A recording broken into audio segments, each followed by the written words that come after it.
गीत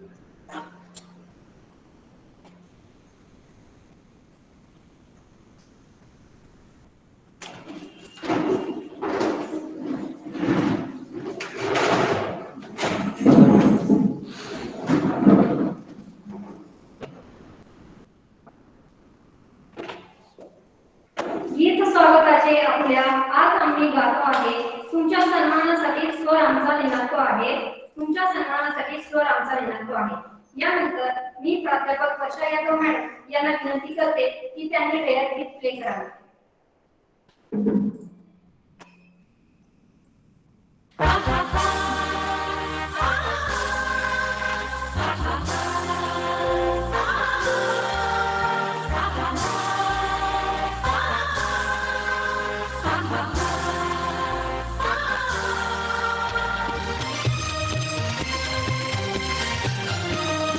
रयते मधुनी नव्या युगाचा मांस आता ठरतो आहे.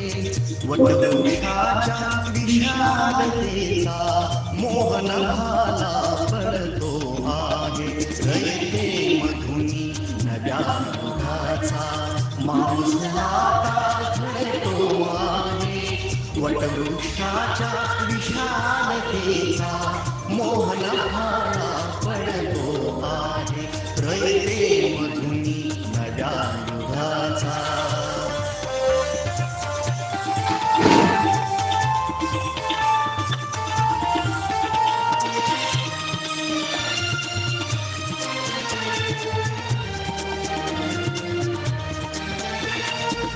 कर्मवीरांचे ज्ञानपीठ हे शक्तिपीठ ही ठरते आहे.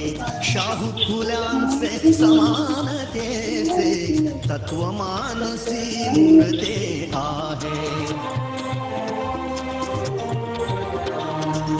धर्मजातीच्या पादगांधींचे मूल्य मानवी जपतो आहे.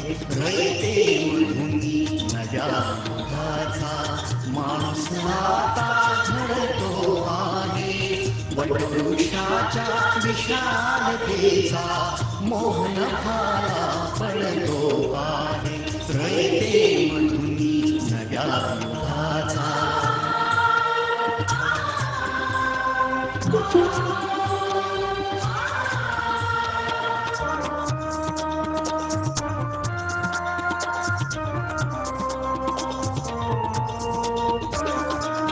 गरिबासाठी लेणी मोडून लक्ष्मी वहिनी झाली आई.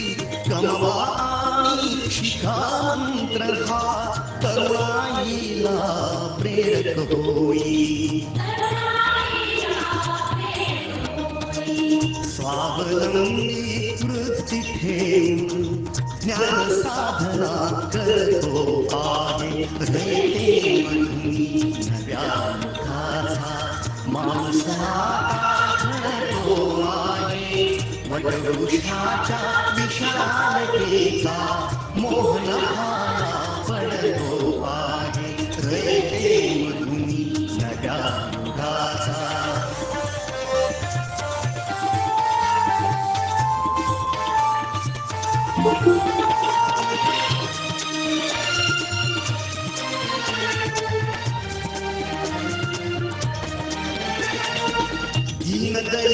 दलितांसाठी अण्णा तुमची झिजली चंदन काया. अनाथ जीवा सदा लाभली मातृहृदयी तुमची माया. शून्यामधल्या नवसृष्टीचा निर्मिक तोही ठरतो आहे. रयते मधुनी नव्या युगाचा माणूस आता घडतो आहे. वटवृक्षाच्या विशालतेचा मोहन भाला पडतो आहे. रयते मधुनी नव्या युगाचा.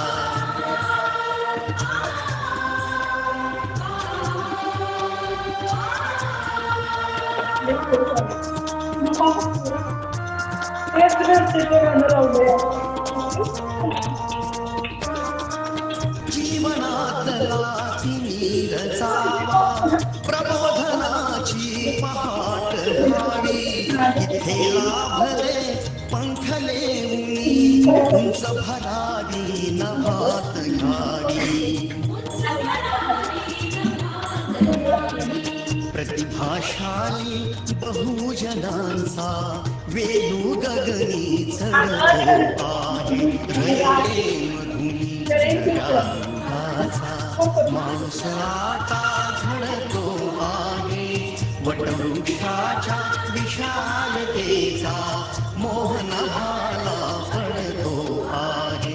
रयतेमधून नव्या युगाचा. धन्यवाद मॅडम. आज आपण येथे newly admitted first year students and direct second year स्टुडंट्सच्या स्वागत समारंभासाठी जमलेलो आहोत. आपण मंचावर उपस्थित असलेल्या मान्यवरांचे स्वागत करणार आहोत. तर प्रथम मी आपल्या महाविद्यालयाचे आदरणीय प्राचार्य डॉक्टर के.सी. शेख सर यांचा सत्कार जनरल सायन्स विभागाच्या विभाग प्रमुखा प्राध्यापक विश्रांती जाधव यांनी करावा अशी मी त्यांना विनंती करते.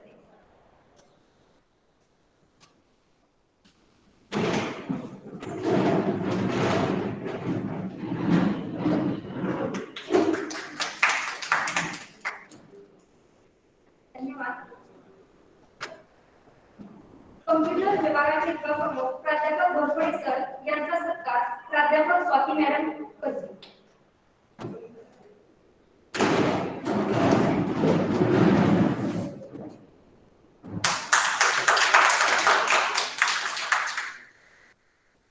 यानंतर इलेक्ट्रिकल विभागाचे विभाग प्रमुख यांचे स्वागत गावडे मॅडम करतील.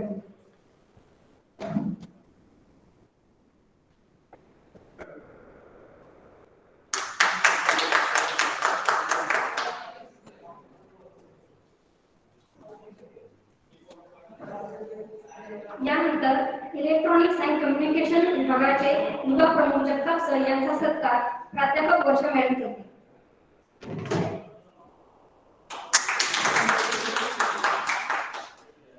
यानंतर मेकॅनिकल विभागाचे विभाग प्रमुख देवी सर यांचा सत्कार सावंत मॅडम करतील.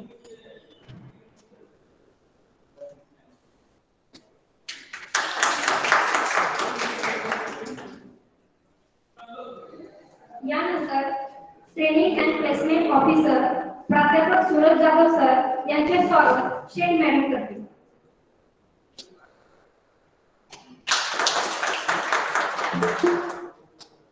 यानंतर स्पोर्ट्स इंचार्ज प्राध्यापक मोमीन सर यांचे स्वागत स्वाती मॅडम करतील.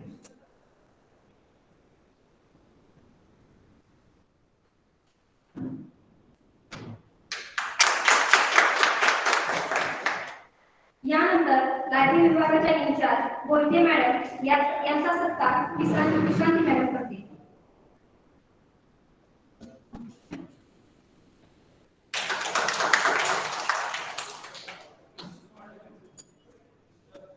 यानंतर जनरल विभागाच्या विभाग प्रमुख स्वाती जाधव यांचा सत्कार घोरपडे सर करतील व त्या कम्प्युटर विभागाच्या क्लास टीचर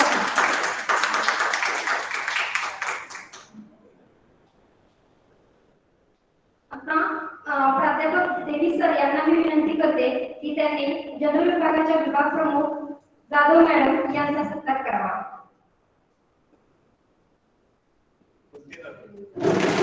आणि विश्रांती जाधव या क्लास टीचर पण आहेत श्री.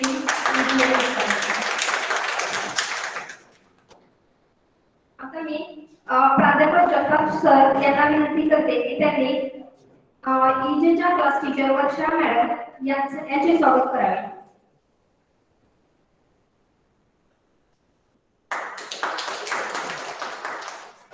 यानंतर मेकॅनिकल विभागाचे विभाग प्रमुख देवी सर यांना मी विनंती करते की त्यांनी सावंत मॅडम यांचे स्वागत करावे.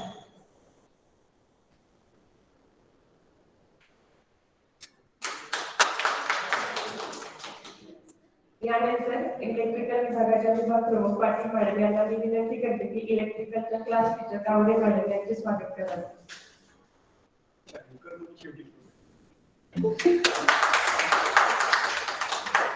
धन्यवाद. यानंतर इंग्लिश विषयाच्या शेख मॅडम यांचा सत्कार सुद्धा पाटील मॅडमनी करावा असे विनंती करते.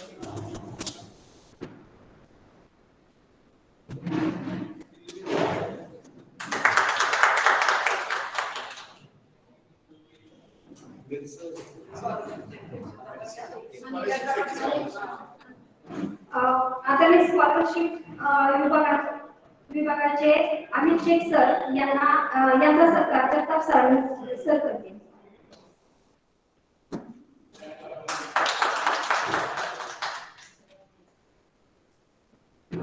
धन्यवाद.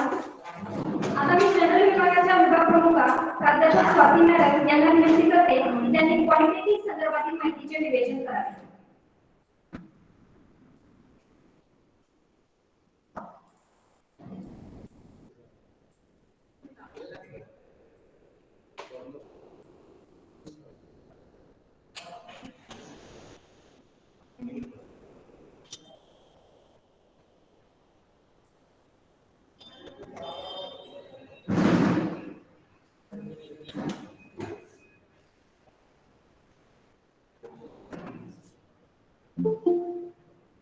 नमस्कार. व्यासपीठावर उपस्थित सर्व मान्यवर, ऑनलाईन पद्धतीने कार्यक्रम पाहणारे प्रथम वर्ष व थेट द्वितीय वर्षाचे सर्व विद्यार्थी यांचे हार्दिक स्वागत. तंत्रनिकेतन विषयाची थोडक्यात माहितीचं विवेचन मी आज तुमच्यासमोर सादर करत आहे. रयत शिक्षण संस्था आशिया खंडातील अग्रगण्य व एक नावाजलेली सर्वात मोठी शैक्षणिक संस्था. 1919 साली कराड येथील काले या गावी या संस्थेची मूर्तपेठ रोवली गेली. आशिया खंडातील सर्वात मोठी शैक्षणिक संस्था म्हणून ती नावारूपाला आलेली आहे. भारतीय शिक्षण क्षेत्रात एक वेगळा ठसा उमटून अनेक सक्षम पिढी घडवण्याचे कार्य ही संस्था करत आहे. पदमविभूषण कर्मवीर भाऊराव पाटील व रयत माऊली लक्ष्मीबाई यांच्या आशीर्वादाने या ज्ञानरूपी रोपट्याचे बीज रोवले गेले व आज त्याचा वटवृक्ष काटमानाने उभा आहे. याच वटवृक्षाची एक फांदी म्हणजे कर्मवीर भाऊराव पाटील पॉलिटेक्निक सातारा. 1983 साली या पॉलिटेक्निकची स्थापना झाली. तांत्रिक शिक्षणाची गरज ओळखून व ग्रामीण विद्यार्थ्यांना रोजगारभिमुख शिक्षण देण्याच्या उद्देशाने या संस्थेची स्थापना झाली. सुरुवातीला या संस्थेमध्ये ही मागची साईड म्हणजे इकडून आपण जाताना रस्त्यामध्ये डोंगर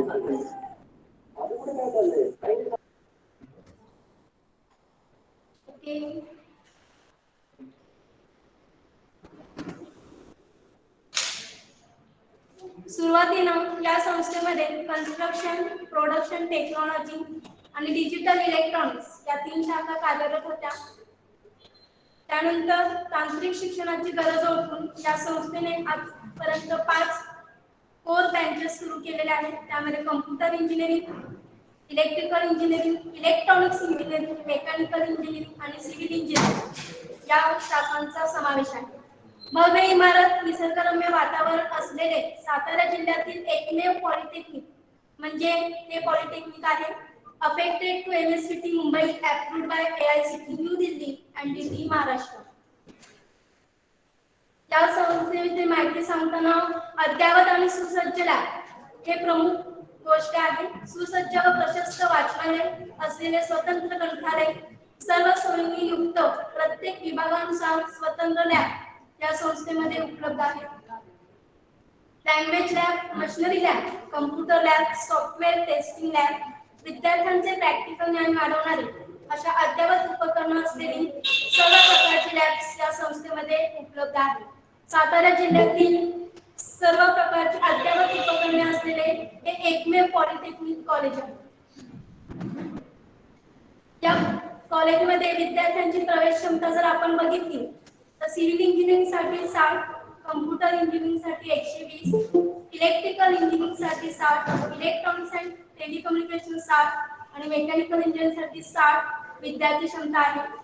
विद्यार्थ्यांना इतर सुविधा पण या कॉलेजमध्ये उपलब्ध आहेत. स्वतंत्र हॉस्टेलची सुविधा, स्वतंत्र बस सेवा, मुलींसाठी मोफत शिक्षण, फक्त कम्प्युटर इंजिनिअरिंग सोडून अनेक शासकीय योजना, स्कॉलरशिप योजना, डॉक्टर पंजाबराव देशमुख हॉस्टेल योजना या कॉलेज मार्फत गरजू विद्यार्थ्यांना उपलब्ध आहे. त्याचबरोबर महत्त्वाचा पॉईंट हा आहे की या कॉलेजमध्ये गेली अनेक वर्ष अनुभवी व उच्च शिक्षित प्राध्यापक वर्ग अध्यापनाचे काम करत आहे. आपल्या कॉलेजचे प्राचार्य माननीय डॉक्टर शेख केसी हे स्वतः एक उच्च शिक्षित असे आहेत. त्यांनी MSc आणि PhD ही डिग्री प्राप्त केलेली आहे. कॉलेजमध्ये एकूण 46 शिक्षक अध्यापनाचे कार्य करतात. त्यापैकी 10 शिक्षकांना जवळपास 36 वर्षाचा अनुभव आहे व 36 तरुण शिक्षक त्यांना जवळपास 10 वर्षाचा अनुभव आहे. सर्व शिक्षकांनी पोस्ट ग्रॅज्युएशन आपलं कंप्लीट केलेलं आहे विविध विषयातून. शिक्षकेतर कर्मचारी व लॅब असिस्टंट हे सुद्धा तांत्रिकदृष्ट्या सुशिक्षित असून त्यांना वेल एज्युकेटेड नॉलेज आहे. या शैक्षणिक संस्थेने आतापर्यंत जे अचिव्हमेंट मिळवलेले आहेत त्याचा आढावा आपण घेऊया. त्यामध्ये पहिल्यांदा आहे बिल्डर असोसिएशन ऑफ इंडिया यांच्या मार्फत सलग 4 वेळा बेस्ट पॉलिटेक्निक या अवॉर्डने या संस्थेला सन्मानित केलेला आहे आणि एक खूप गौरवाची गोष्ट आहे. त्यानंतर MSBT ग्रेड जी दरवर्षी प्रत्येक कॉलेजला दिली जाते. त्यामध्ये आमच्या सर्व डिपार्टमेंटला व्हेरी गुड ही ग्रेड मिळालेली आहे. त्याचबरोबर 10 फेब्रुवारी 2021 रोजी ऑनलाईन टीचिंग मेथोडॉलॉजी ही कार्यशाळा आम्ही घेतली होती.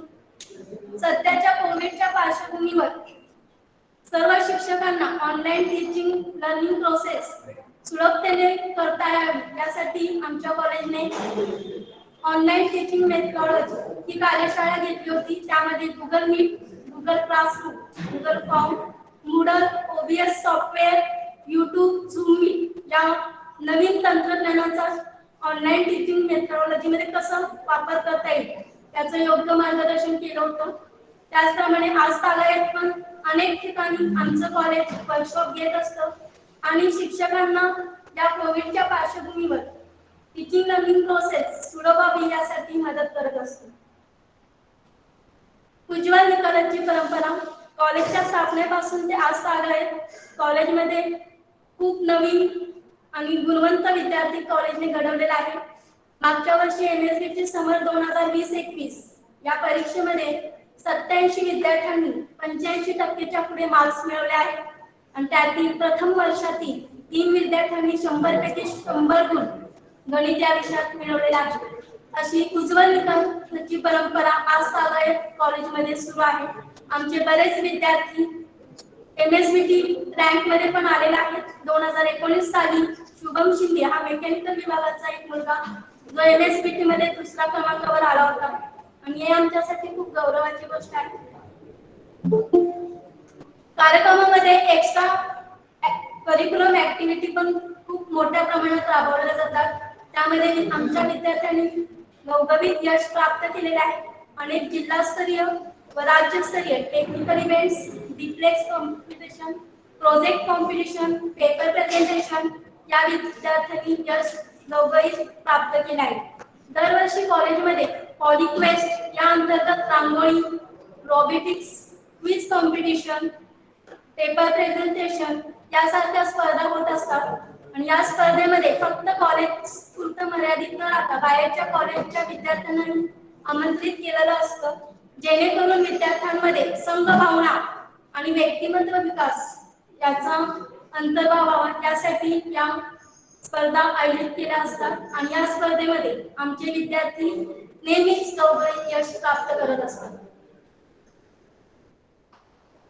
इतर उपक्रम विद्यार्थ्यांसाठी राबवले जातात कॉलेज मार्फत. त्यामध्ये workshop, industrial visit, guest lecture, seminar, वृक्षारोपण यासारखे अनेक कार्यक्रम कॉलेज मार्फत राबवले जातात जेणेकरून विद्यार्थ्यांचा सर्वांगीण विकास साधता यावा आणि विद्यार्थी भविष्यात एक सक्षम पिढी तयार करून समाजाचं हित साधता यावं असं या कॉलेजचं मत आहे.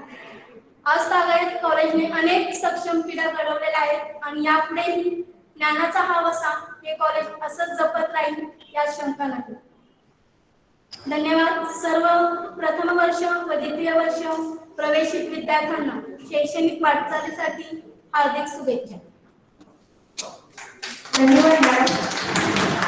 यानंतर मी इलेक्ट्रॉनिक्स व टेलिकम्युनिकेशन विभागाचे विभाग प्रमुख प्राध्यापक जगताप सर यांना विनंती करते की त्यांनी प्रथम वर्ष व द्वितीय वर्ष डिप्लोमा अभ्यासक्रम परीक्षा पद्धती व इतर सर्व शैक्षणिक उपक्रमांचा विद्यार्थ्यांना आढावा द्यावा.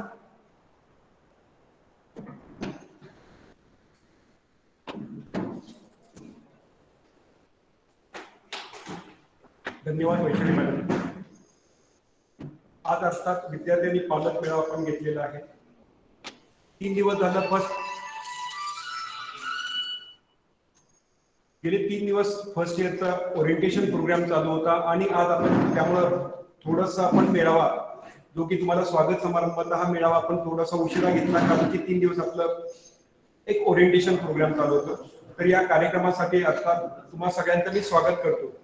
आपला सगळ्या सर्वच मुला मुलींना या तंत्रनिकेतन मध्ये प्रवेश मिळालेला आहे आणि मी अभिमानाने सांगेन की आपलं तंत्रनिकेतन हे one of the best polytechnic आहे आणि याचा मला आणि आपल्या सगळ्यांना रास्त अभिमान असलाच पाहिजे असायला हवा. तर अशा या तंत्रनिकेतन मध्ये तुम्ही प्रवेश घेतलेला आहे त्याबद्दल मी स्वतः आणि माझ्या आपल्या तंत्रनिकेतनच्या वतीने आपल्या सगळ्यांचं हार्दिक अभिनंदन करतो. आणि पुढील यावर जे काही वाटचाल आहे फर्स्ट इयरची जी मुलं आहेत ते या तंत्रनिकेतन मध्ये 3 वर्ष असणार आहेत.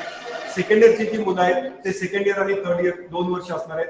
तर या तुमच्या 2 वर्षाच्या किंवा 3 वर्षाच्या वाटचालीसाठी तुम्हाला सगळ्यांना मी शुभेच्छा देतो. तर आपल्या अर्थात सगळ्यांना यापूर्वीच माहिती आहे पण थोडंसं एक रिव्हिजन म्हणून आपल्या तंत्रनिकेतन मध्ये एकंदरीत 5 विद्याशाखा आहेत. अल्फाबेटिकली सांगण्याचा जर वेळ केला तर सिव्हिल इंजिनिअरिंग ही एक आपल्याकडे ब्रांच आहे ज्याची इंटेक 120 आहे. कॉम्प्युटर इंजिनिअरिंग ही एक ब्रांच आहे ज्याची इंटेक 120 आहे. इलेक्ट्रिकल इंजिनिअरिंग ही एक ब्रांच आहे त्याची इंटेक 60 आहे. इलेक्ट्रॉनिक्स अँड टेलिकम्युनिकेशन इंजिनिअरिंग ही एक ब्रांच आहे त्याची इंटेक 60 आहे आणि मेकॅनिकल इंजिनिअरिंग ही ब्रांच आहे त्याची इंटेक 60 आहे.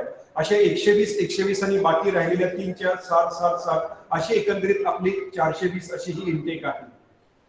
तर डिप्लोमाचा जो काही कालखंड असणार आहे मगाशीच मी सांगितलं की फर्स्ट इयर हे 3 वर्षाचे जे फर्स्ट इयरची मुलं या कॉलेजमध्ये प्रवेश घेणार आहेत त्यांना 3 वर्षाचा कालखंड असणार आहे आणि सेकंड इयरची जी मुलं असणार आहेत त्यांचा 2 वर्षाचा कालखंड असणार आहे. प्रत्येक वर्ष हे 2 भागामध्ये डिवाइड केलं जातं पहिली सेमिस्टर आणि दुसरी सेमिस्टर. तर पहिली सेमिस्टर साधारणतः त्याला ऑड सेमिस्टर म्हटलं जातं आणि दुसरी सेमिस्टर त्याला इव्हन सेमिस्टर म्हटलं जातं. तर या प्रकारे असा 3 वर्षाचा किंवा 6 सत्रांचा हा कार्यक्रम असणार आहे. फर्स्ट इयरची जी मुलं आहेत त्यांना 6 सत्र या तंत्रनिकेतन मध्ये आपलं कामकाज करावं लागणार आहे. सेकंड इयरची जी मुलं आहेत त्यांना 4 सत्राचा कामकाज असणार आहे. तर साधारणतः जे काय पॅटर्न असतो प्रथम वर्ष जे असतंय तिथं पहिल्या वर्षी आपण नवीन विद्यार्थ्यांचा फर्स्ट इयरला प्रवेश होत असतो. ही प्रथम वर्षाची जी मुलं असतात ती परीक्षा देतात आणि त्यानंतर पुढच्या वर्षात प्रवेश घेतात ते सेकंड इयरला येतात.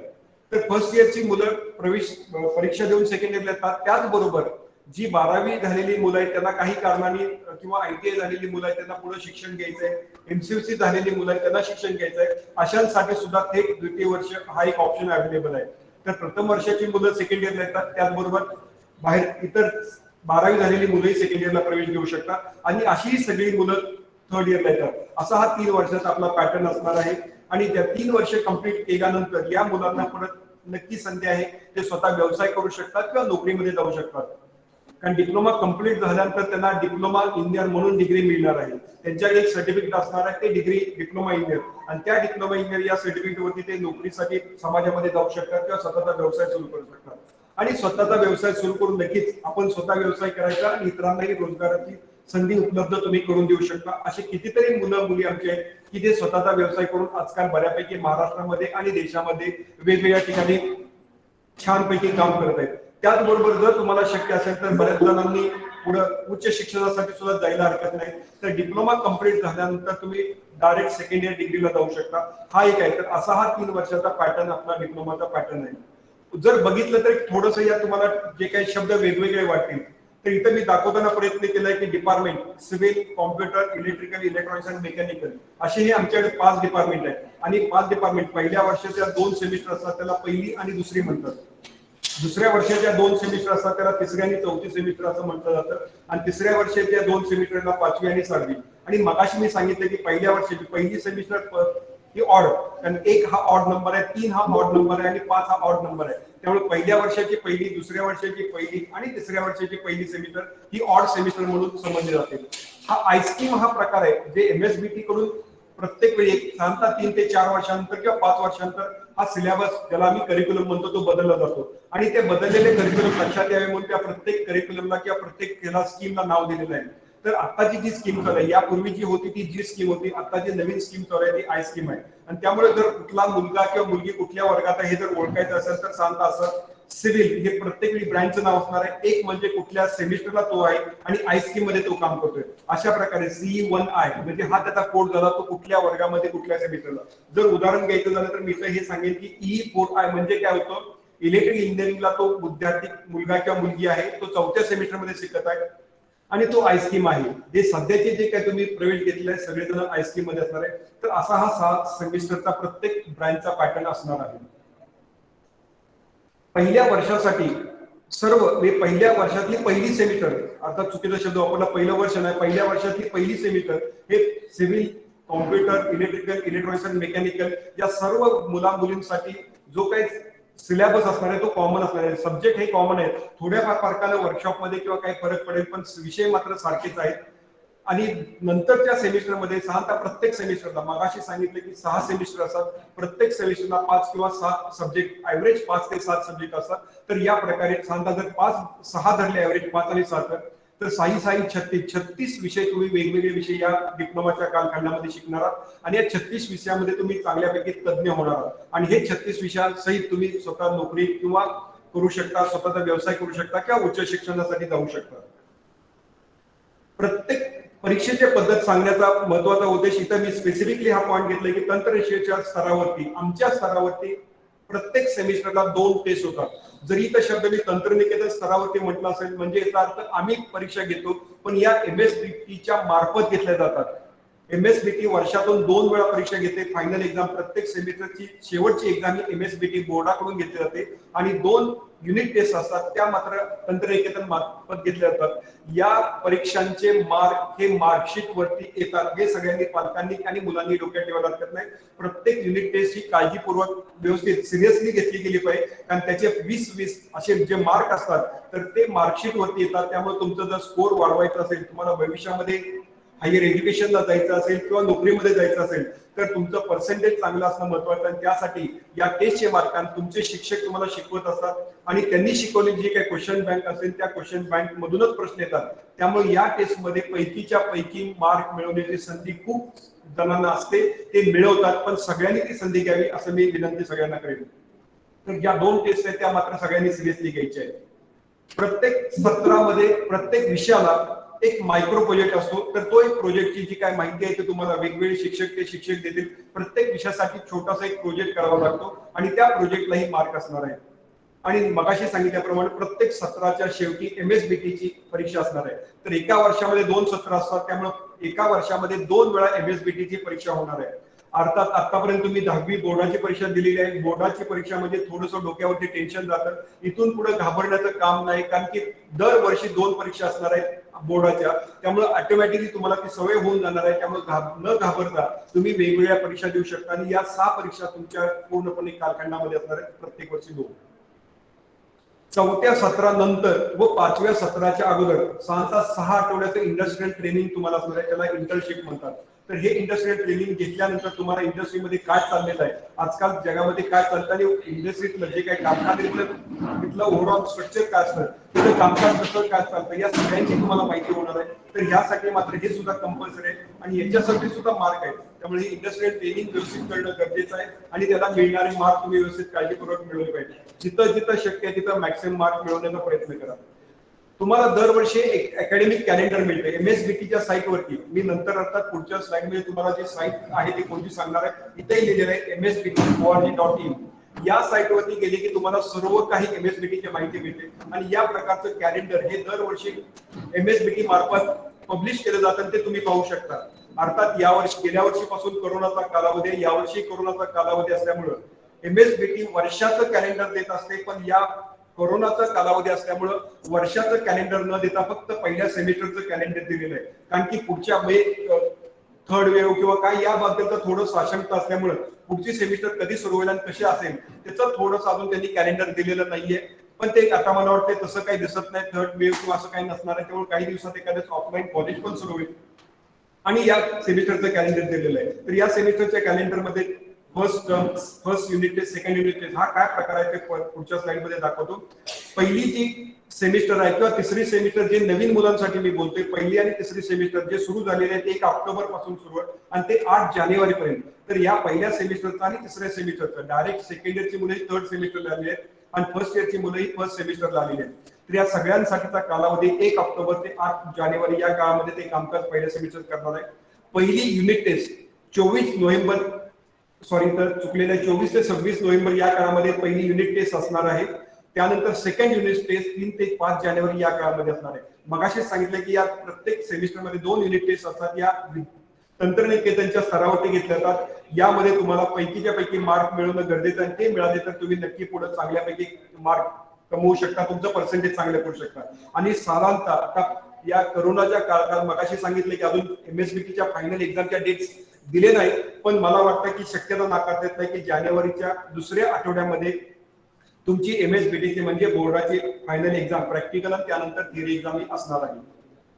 साधारणतः जर डिग्री पुढे जर डिप्लोमा नंतर तुम्हाला डिग्रीचं जायचं असेल तर सध्याच्या नियमानुसार अंतिम वर्ष म्हणजे थर्ड इयरच्या म्हणजे त्यामध्ये 2 सत्र असतात, 5वं आणि 6वं सत्र. या गुणांवरती तुम्हाला डिग्रीला प्रवेश मिळतो. तर फायनल इयरचे तुमचे मार्क खूप महत्वाचे आहेत. त्या मार्कवरती तुम्हाला डिग्रीला प्रवेश मिळणार आहे. तुम्हाला जे काही स्वप्नातलं कॉलेज असेल तिथं तुम्हाला जायचं असेल आणि त्या प्रवेशासाठी एक मार्क महत्वाचा असतो. डिप्लोमाच्या ऍडमिशनच्या वेळी तुम्ही पाहिलं असेल, अनुभवलं असेल. तर 5व्या आणि 6व्या सेमिस्टरचे मार्क खूप महत्वाचे आहेत आणि त्या मार्कवरती तुम्हाला पुढचा प्रवेश मिळणार आहे.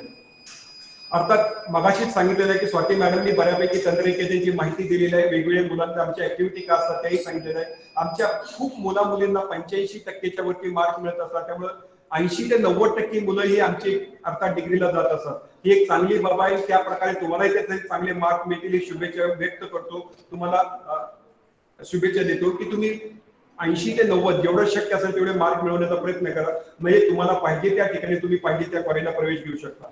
हे मी सांगताना सांगतो की 5व्या 6व्या सेमिस्टरचे मार्क महत्वाचे आहेत. पण ज्यांना नोकरीला जायचं आहे, ज्यांना प्लेसमेंट गरजेचं आहे, ज्यांना नोकरीमध्ये जायचं आहे, डिग्री नंतर नोकरी करा किंवा डिप्लोमा नंतर, त्यावेळी प्रत्येक सेमिस्टरचे प्रत्येक वर्षाचे त्यावेळी मात्र प्रत्येक वर्षाचे मार्क महत्वाचे असतात. बऱ्याचशा कंपनी असतात ज्या चांगल्यापैकी कंपनी आहेत ते थ्रू आउट फर्स्ट क्लास म्हणजे प्रत्येक सेमिस्टरला फर्स्ट क्लास पाहिजे अशी एक रिक्वायरमेंट असते. बऱ्याच कंपनीचं 65% पण जास्त मार्क पाहिजे प्रत्येक सेमिस्टरला, अशी एक मागणी असते. कुठल्याही सेमिस्टरमध्ये कुठलाही विषय राहिला नाही पाहिजे. म्हणजे प्रत्येक विषयामध्ये प्रत्येक सेमिस्टरला तुम्ही पासच झाले पाहिजे. असं जर केलं तर तुम्हाला तुमच्या स्वप्नातली जी काही कंपनी असेल तिथं नोकरी मिळू शकते. हे मगाशी मी सांगताना सांगितलं की 5व्या आणि 6व्या सत्रामधले मार्क प्रवेशासाठी महत्वाचे आहेत. पण ज्यावेळी तुम्हाला नोकरी शेवटी डिप्लोमा करा किंवा डिग्री करा तुम्हाला नोकरीला जायचं, नोकरीसाठी मात्र सर्व सत्रातले सर्व वर्षांचे गुण महत्वाचे आहेत. त्यामुळे हे डोक्यात ठेवायला हरकत नाही. या प्रकारे तुम्हाला अभ्यास करावा लागेल. मगाशी अर्थात स्वाती मॅडमनी सांगितलेलंच आहे, त्यामुळे वेगवेगळे उपक्रम मी काही सांगत नाही. आम्ही पॉलिकोस हा एक कार्यक्रम घेत असतो, वार्षिक वितरण समारंभ असते, ज्या स्पोर्ट्सच्या ऍक्टिव्हिटी होतात त्यामध्ये हे करत असतात. राज्यस्तरीय टेक्निकल स्पर्धांमध्ये आमची मुलांनी सहभाग घेतात आणि पारितोषिक घेत असतात. यामध्ये थोडंसं मी सांगण्याचा प्रयत्न करेन. तुम्ही इंजिनियर म्हणून चांगल्या मार्कनी पास झालंच पाहिजे, पण त्याचबरोबर वेगवेगळ्या स्पर्धांमध्ये भाग घ्या. तुमचे स्वतःचे स्किल असेल ते स्पोर्ट्स मधले असतील किंवा पॉवर पॉईंट प्रेझेंटेशन असेल, प्रोजेक्ट असेल, हे स्किल तुम्हाला डेव्हलप करणं गरजेचं आहे. यासाठी वेगवेगळ्या स्पर्धा घेतल्या जातात आणि या स्किलच्या जोरावरतीच तुमचे मार्क आणि तुम्हाला असलेले अवगत असलेले स्किल, तुमचे प्रेझेंटेशन स्किल असेल, तुमचे जे काही वेगवेगळे स्किल असेल, ज्यावेळी तुम्हाला बायोडेटा म्हणता किंवा रिझ्यूम म्हणता बनवता त्यावेळी तुमचे मार्क, त्याचबरोबर तुम्हाला काय स्किल, तुमच्यामध्ये काय कौशल्य आहे हे सांगणं गरजेचं असते. ते त्यामध्ये लिहिणं गरजेचं असेल. त्या बेसवरती तुम्हाला नोकरी मिळत असते. तर त्यासाठी तुम्ही स्किल डेव्हलप करणं गरजेचं आहे. तर मी सगळ्यांना विनंती करेन की ज्या ज्या वेगवेगळ्या स्पर्धा असतात अभ्यासाबरोबरच या स्पर्धांमध्ये भाग घ्या आणि चांगल्यापैकी पुढे जाण्याचा प्रयत्न करा. त्या स्वतः कॉलेजमध्ये स्पर्धा असतील किंवा कॉलेजच्या बाहेर वेगवेगळ्या महाराष्ट्रामध्ये वेगवेगळ्या पॉलिटेक्निक मध्ये या स्पर्धा होतात. त्या स्पर्धांमध्ये स्पर्धा आहे. विभागवार नियतकालिक हे विभागवार प्रत्येक विभागाचे असतात आणि त्यामध्ये तुम्ही लिहिण्याचं एक कौशल्य तुम्ही आत्मसात करू शकता. तुम्ही प्रत्येकाने लिहिले पाहिजे. तुमचे लेख असेल ते त्या डिपार्टमेंटला द्यायला हरकत नाही आणि ते नंतर नियतकाळामध्ये पब्लिश होतील. आणि वेगवेगळ्या मान्यवरांचे व्याख्यान असणार आहे, इंडस्ट्रीची भेट असणार आहे आणि मगाशी सांगितल्याप्रमाणे 6 आठवड्याचं इंडस्ट्रियल ट्रेनिंग असणार आहे, ज्यामुळे तुम्ही कारखानदारी म्हणजे काय, कारखान्यात काय चालतं आणि तिथं जाण्यासाठी मला काय काय गरजेचं आहे, ही सगळी माहिती होण्यासाठी इंडस्ट्रियल ट्रेनिंग, त्याला समर इंटर्नशिप म्हणतात, हे असं असणार आहे. हे मगाशी सांगितलं की हे वेगवेगळे उपक्रम अर्थात राबवले जातात आणि या सगळ्या उपक्रमामध्ये तुम्ही भाग घेणं गरजेचं आहे. हे मार्क बरोबर हे सगळे उपक्रम सुद्धा भाग घेणं गरजेचं आहे, तुम्हाला ते असं माहिती असणं गरजेचं आहे. हे वेगवेगळे उपक्रम सांगा प्रत्येक विभागामार्फत, सिव्हिल मार्फत घेतले जातात. त्याचबरोबर कॉम्प्युटर विभागामार्फत गेल्या 4-5 वर्षापूर्वी एक आम्ही कार्यक्रम घेतला होता, पूर्णपणे स्टेट लेवलची एक MSBTच्या मार्फत स्पर्धा घेतलेली होती. तर असे वेगवेगळे कार्यक्रम असतात. जर तुम्ही ज्यावेळी हायवेवरून जात असाल त्यावेळी कधी जर कॉलेजकडे पाहिलं तर लक्षात येईल, पुण्याकडून कोल्हापूरकडे जाताना किंवा पुण्याकडून सातारकडे जाताना एक LED डिस्प्ले दिसतो. हा आमच्या इलेक्ट्रिकल डिपार्टमेंटच्या मुलांनी बनवलेला प्रोजेक्ट आहे. हे कुठलेही आम्ही विकत घेतलेलं काय नाही, या मुलांनी बनवला. या प्रकारचे वेगवेगळे प्रोजेक्ट तुम्ही करू शकता. हा जो डिस्प्ले रात्रीच्या वेळी तुम्हाला दिसतो हा मुलांनी बनवला. असे प्रोजेक्ट आपण बनवले तर त्यातनं तुम्हाला टेक्निकल आणि तुम्ही एका ग्रुपमध्ये कसं काम करायचं, कारण टेक्निकल स्किल तर असणं गरजेचं आहे. त्याचबरोबर जिथं तुम्ही भविष्यामध्ये जाणार आहात तिथं तुमचा टीम असणार आहे, त्या टीम बरोबर काम करण्यासाठी सुद्धा हे गरजेचं असतात प्रोजेक्ट असतात. इलेक्ट्रॉनिक्स विभाग मगाशी सांगितलं नियतकालिक असतात, हे विभागामार्फत नियतकालिक घेतलं जातात. मेकॅनिकल विभागाचं सांगितलं की वेगवेगळे ऍक्टिव्हिटी आहेत. त्याचबरोबर मेकॅनिकल विभागाने वर्कशॉप पण 3 दिवसाचं अरेंज केलेलं होतं. तर अशा ह्या वेगवेगळ्या ऍक्टिव्हिटी आम्ही अरेंज करत असतो जेणेकरून त्या मुलांच्या जे स्किल्स डेव्हलप व्हावे ही एक इच्छा असते. ग्रंथालयाबद्दल अर्थात मॅडम माहिती देणार आहे. तसेच वेगवेगळे जे दिवस असतात, उदाहरणार्थ जे भाषा दिन असेल किंवा गणित दिन, हे वेगवेगळे दिवस साजरे करण्याचा परत तोच उद्देश असतो. हे स्टेट लेवल कॉम्पिटिशन आमच्या अभिमानानं सांगण्यासारख्या गोष्ट आहेत. मगाशी सांगितलं की आमची मुलं तर बोर्डामध्ये अभ्यासामध्ये तर आलेले आहेत, त्यांनी बोर्डामध्ये राज्य स्तरावरचे नंबर मिळवले.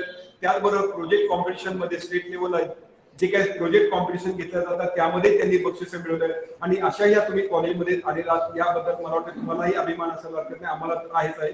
आणि या अशाच प्रकारच्या ऍक्टिव्हिटीमध्ये तुम्ही भाग घेऊन पुढे तुमचं कौशल्य आत्मसात करावं आणि चांगल्यापैकी इंजिनियर म्हणून बाहेर पडून समाजाला घडवण्याचा प्रयत्न करावा. एक सदिच्छा तुम्हाला शुभेच्छा देतो. धन्यवाद.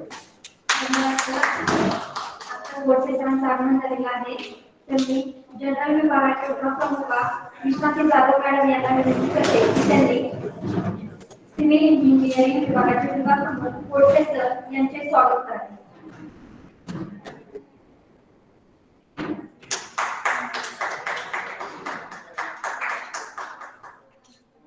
धन्यवाद.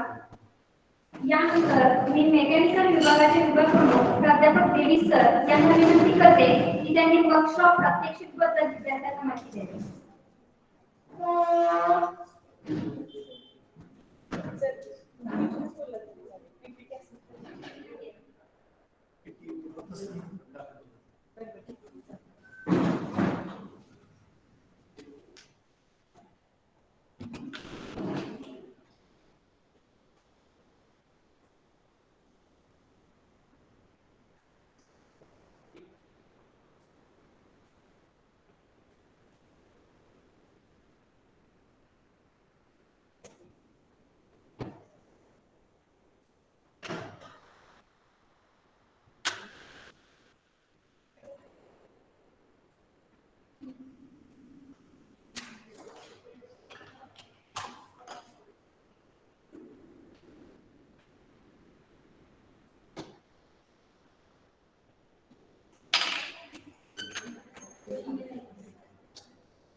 सर्वांना नमस्कार. आता परवाचा जो इंडस्ट्री प्रोग्राम झाला होता त्याच्यामध्ये आपण स्कीम बघितली होती आणि मी एक सांगितलं होतं की सर्वांना फर्स्ट सेमिस्टर कॉमन असते, पण जो काही थोडाफार फरक आहे तो आपण समजून घेऊया. तर आपला जो स्कीम एकदा मी दाखवतो तुम्हाला.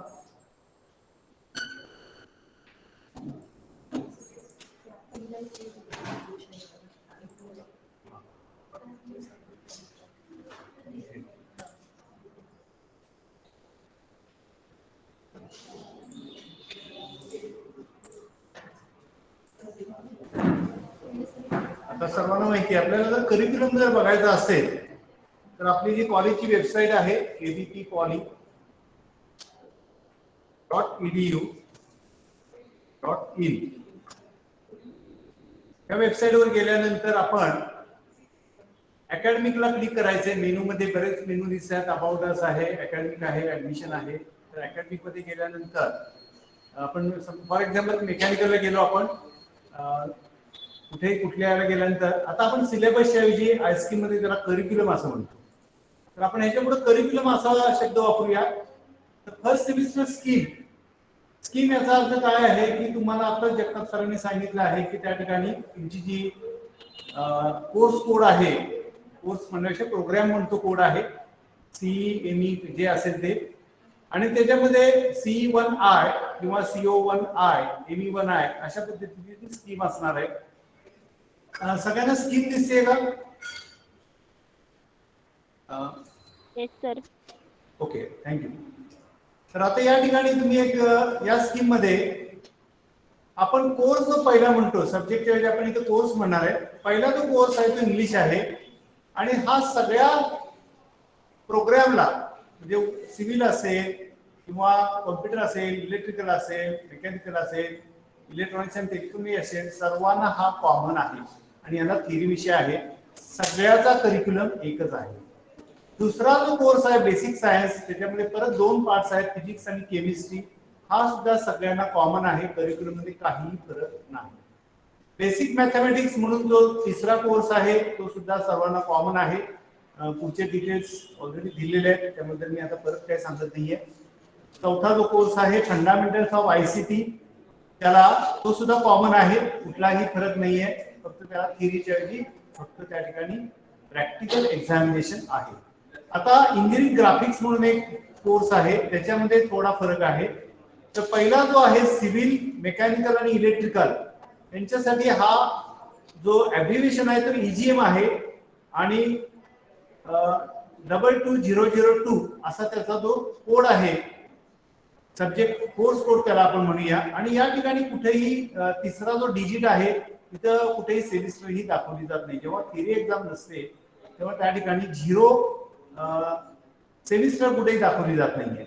तर आणि दुसरी गोष्ट इलेक्ट्रॉनिक्स आणि कम्प्युटरला EGE, तर त्या ठिकाणी 22003 असा कोड आहे. म्हणजे या दोन्हीमध्ये थोडा करिक्युलम अगदी फार स्लाइटली फरक आहे, फार मोठा फरक आहे असं नाही, पण तो मात्र तुम्ही ऍक्च्युली बघून घ्या. कोड पण वेगळा आहे, ॲब्रिव्हिएशन वेगळं आहे.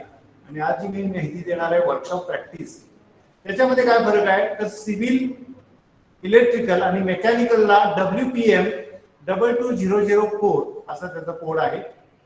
त्याचा करिक्युलम थोडा वेगळा आहे. दुसरा जो आहे वर्कशॉप प्रॅक्टिस फॉर CO, कम्प्युटरला जे विद्यार्थी आहेत त्यांना टोटली त्यांचा जो करिक्युलम आहे तो वेगळा आहे, WPC 22005. आणि इलेक्ट्रॉनिक्सला सुद्धा जो काही करिक्युलम आहे WPE 22006 हा सुद्धा वेगळा आहे. तर वर्कशॉप मध्ये सुद्धा तुम्ही लक्षात घ्यायचे की तुम्ही सिव्हिलला आहात का कम्प्युटरला आहात, मेकॅनिकलला आहे, त्या पद्धतीचा तुमचा करिक्युलम आहे. पहिल्यांदा मी काय सांगतोय की सिव्हिल, इलेक्ट्रिकल आणि मेकॅनिकलच्या करिक्युलम मध्ये नेमकं काय फरक आहे ते आपण बघूया. या विद्यार्थ्यांना एकूण 5 एक्सपेरिमेंट आहेत आणि 5 असाइनमेंट्स आहेत.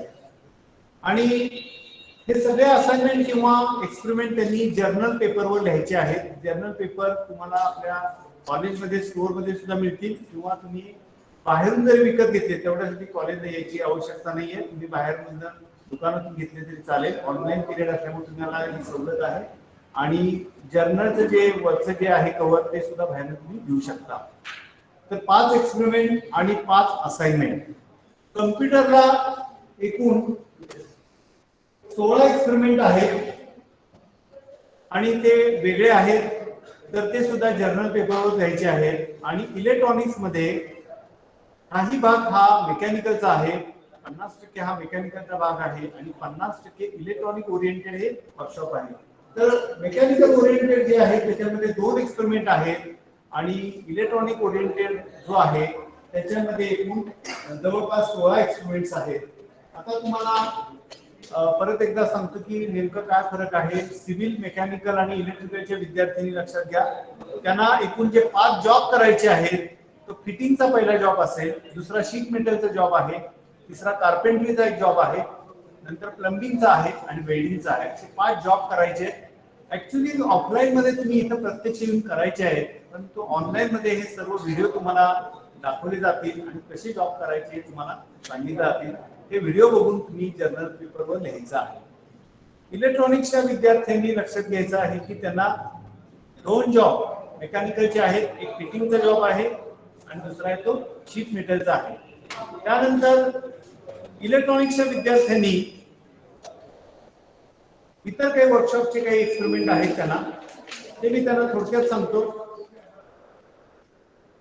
त्यांना identify various controls available on the front panel of analog and digital multimeter. तर इलेक्ट्रॉनिक ओरिएंटेड डिजिटल मल्टीमीटर असेल किंवा त्या ठिकाणी एलईडी डिस्प्ले आहे किंवा सेगमेंट डिस्प्ले आहे, तर अशा पद्धतीने वेगवेगळे जे इलेक्ट्रॉनिक कंट्रोल्स असतील, वाइंडिंग असेल, सोल्डरिंगची गन त्यांनी वापरायची आहे, डायोड, स्विच, एलईडी असे सगळे एक्सपेरिमेंट त्यांनी 16 एक्सपेरिमेंट स्वतः करायचे आहेत. ऑफलाईन मध्ये तुम्हाला ऍक्च्युली करायचे असतात, पण इथे सुद्धा तुम्हाला व्हिडिओ दाखवून हे सगळे एक्सपेरिमेंट तुम्ही करू शकता. आणि कम्प्युटरचे जे विद्यार्थी आहेत त्यांना टोटली कम्प्युटर ओरिएंटेड असे 16 एक्सपेरिमेंट आहेत आणि त्यांनी साधारणपणे कम्प्युटर पॅनेल हे संपूर्ण खोलून त्याच्यामध्ये कोणते पार्ट्स आहेत आतमध्ये खोलून कसे जोडायचे आणि त्याचं फिटिंग कसं करायचं ते सगळं बघायचं आहे. त्याच्यामध्ये लॅन केबल असेल किंवा त्यांना एक्सटर्नल हार्ड डिस्क असेल किंवा त्या ठिकाणी प्रिंटर कसा जोडायचा, स्कॅनर कसा जोडायचा, कसा वापरायचा, किंवा हब कसा आहे, नेटवर्किंग कसं करायचंय, त्याची नेटवर्किंगची वायर क्लिपिंग कशी करायची, असे सगळे 16 एक्सपेरिमेंट त्यांनी करायचे आहेत. अत्यंत थोडक्यात अशी माहिती देणार आहे. फक्त लक्षात घ्यायचे की आपण जेव्हा प्रॅक्टिकलला जातो तेव्हा बरोबर नेमकं त्याच बॅच मध्ये आपण प्रॅक्टिकल केलं पाहिजे. कम्प्युटरच्या विद्यार्थ्यांनी कम्प्युटरच्याच बॅच मध्ये वर्कशॉप करा. मेकॅनिकल, इलेक्ट्रिकल आणि सिव्हिलच्या विद्यार्थ्यांनी त्याच बॅच मध्ये जायचं. तुम्ही थोडंसं शिकू नका. आणि इलेक्ट्रॉनिक्स मध्ये मात्र त्यांना काही एक्सपेरिमेंट हे मेकॅनिकलचे आहेत आणि काही एक्सपेरिमेंट हे इलेक्ट्रॉनिक ओरिएंटेड आहेत. हा एवढाच फरक आहे, बाकी फार मोठा असा बदल नाही आहे. तर मला वाटतं की मी जे म्हणतो ते कॉमन आहे. तर स्कीम मध्ये जो काही फरक आहे ते मी तुम्हाला आता सांगितलेला आहे. जर कोणाची काही शंका असेल तरी मला नंतर कॉन्टॅक्ट केलं तरी चालेल. तर थँक्यू एव्हरीवन. धन्यवाद सर. यानंतर मी इलेक्ट्रिकल विभागाच्या विभाग प्रमुखा प्राध्यापक पाटील मॅडम यांना विनंती करते की त्यांनी आपले मत व्यक्त करावे.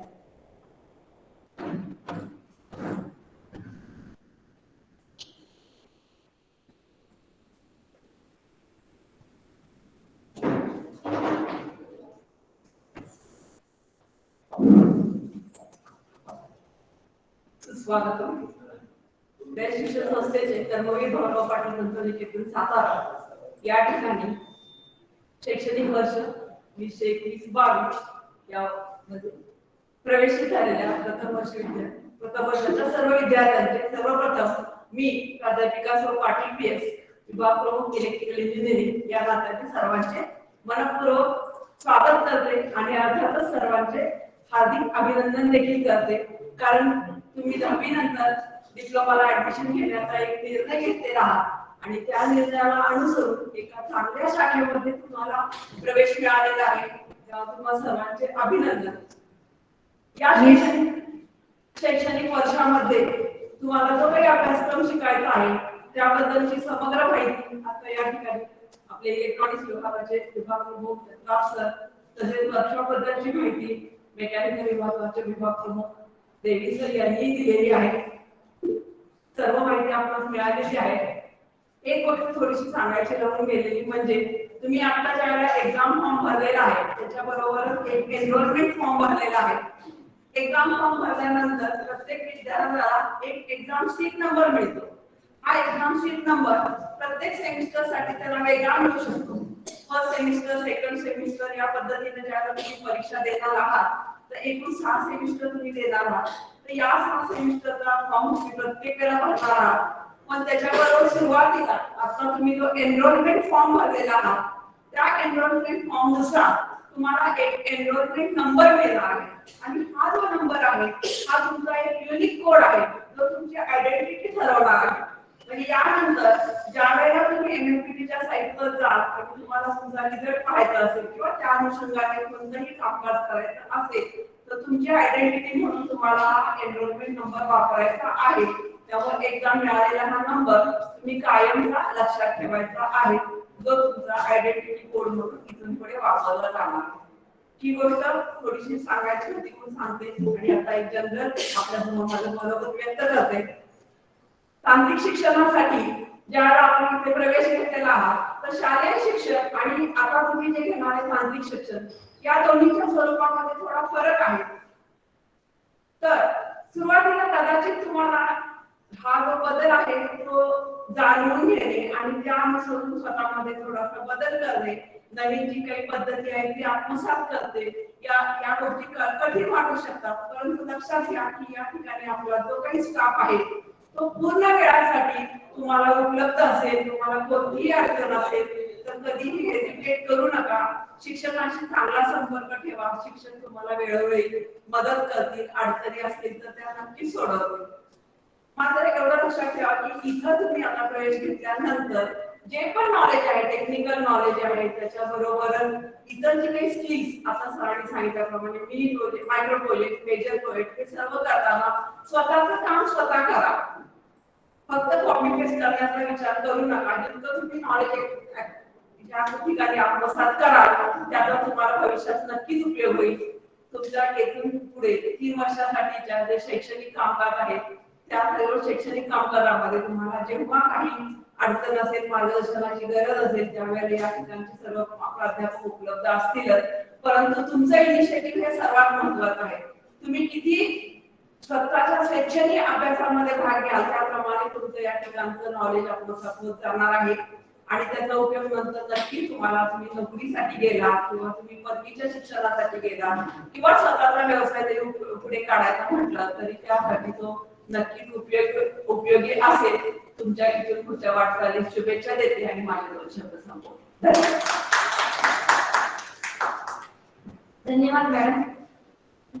शिक्षण हेच असेल जीवनाचा खरा अर्थ. शिक्षण हेच असेल जीवनाचा खरा अर्थ. त्याविना सारे जीवन आहे व्यर्थ, सारे जीवन आहे व्यर्थ. आता मी अमित शेख सर यांना विनंती करते की त्यांनी विद्यार्थ्यांसाठी असलेल्या शैक्षणिक सुविधा व स्कॉलरशिप संदर्भातील माहिती सांगावी.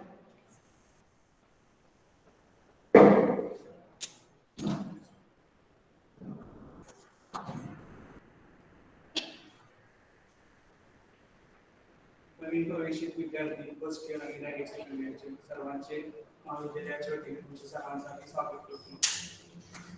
आणि सर्वात प्रथम कार्यालयातून मी विद्यार्थी विभागाची माहिती आपल्याला सांगतो.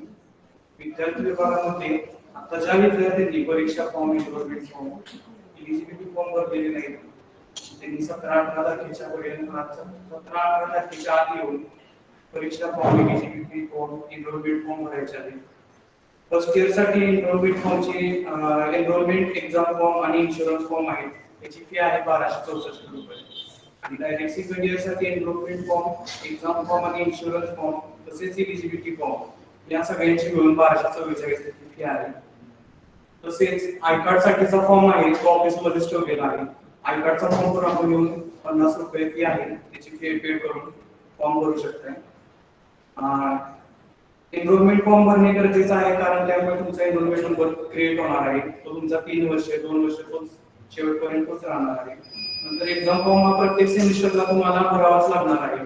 त्याची दिलेली मुदत असते 10 दिवस 12 दिवस 700 रुपयाची. त्याच्या पुढे तुम्ही गेलात तर लेट फी चालू होते 1500 रुपये 2100 रुपये. एकदम लास्टला गेलात तर 5000 रुपये. राहिला प्रश्न शेवटचा इन्शुरन्सचा. तर इन्शुरन्स योजना ही आपल्या विद्यार्थ्यांसाठी महाराष्ट्र शासनाने चालू केलेली आहे. अमर्त्य शिक्षा योजना 22 त्या योजनेचं नाव आहे. अशी योजना आहे ज्या अंतर्गत विद्यार्थ्यांना त्यांच्या प्रस्तावामध्ये जाहीर केलेल्या कायदेशीर पालक असतील, त्यांच्या आई वडील किंवा इतर कोणी कायदेशीर पालक त्यांचं अपघाती निधन झाले किंवा त्यांच्या अपघातामध्ये किमान 2 अवयव निकामी झाले किंवा 1 डोळा आणि एखादा अवयव निकामी झाला तर विद्यार्थ्यांना पैशाच्या अभावी शिक्षणापासून वंचित राहू नये यासाठी त्यांना स्वाभिमानाने पुढे शिक्षण शिकता यावे यासाठी महाराष्ट्र शासनाने ही इन्शुरन्स योजना चालू केलेली आहे.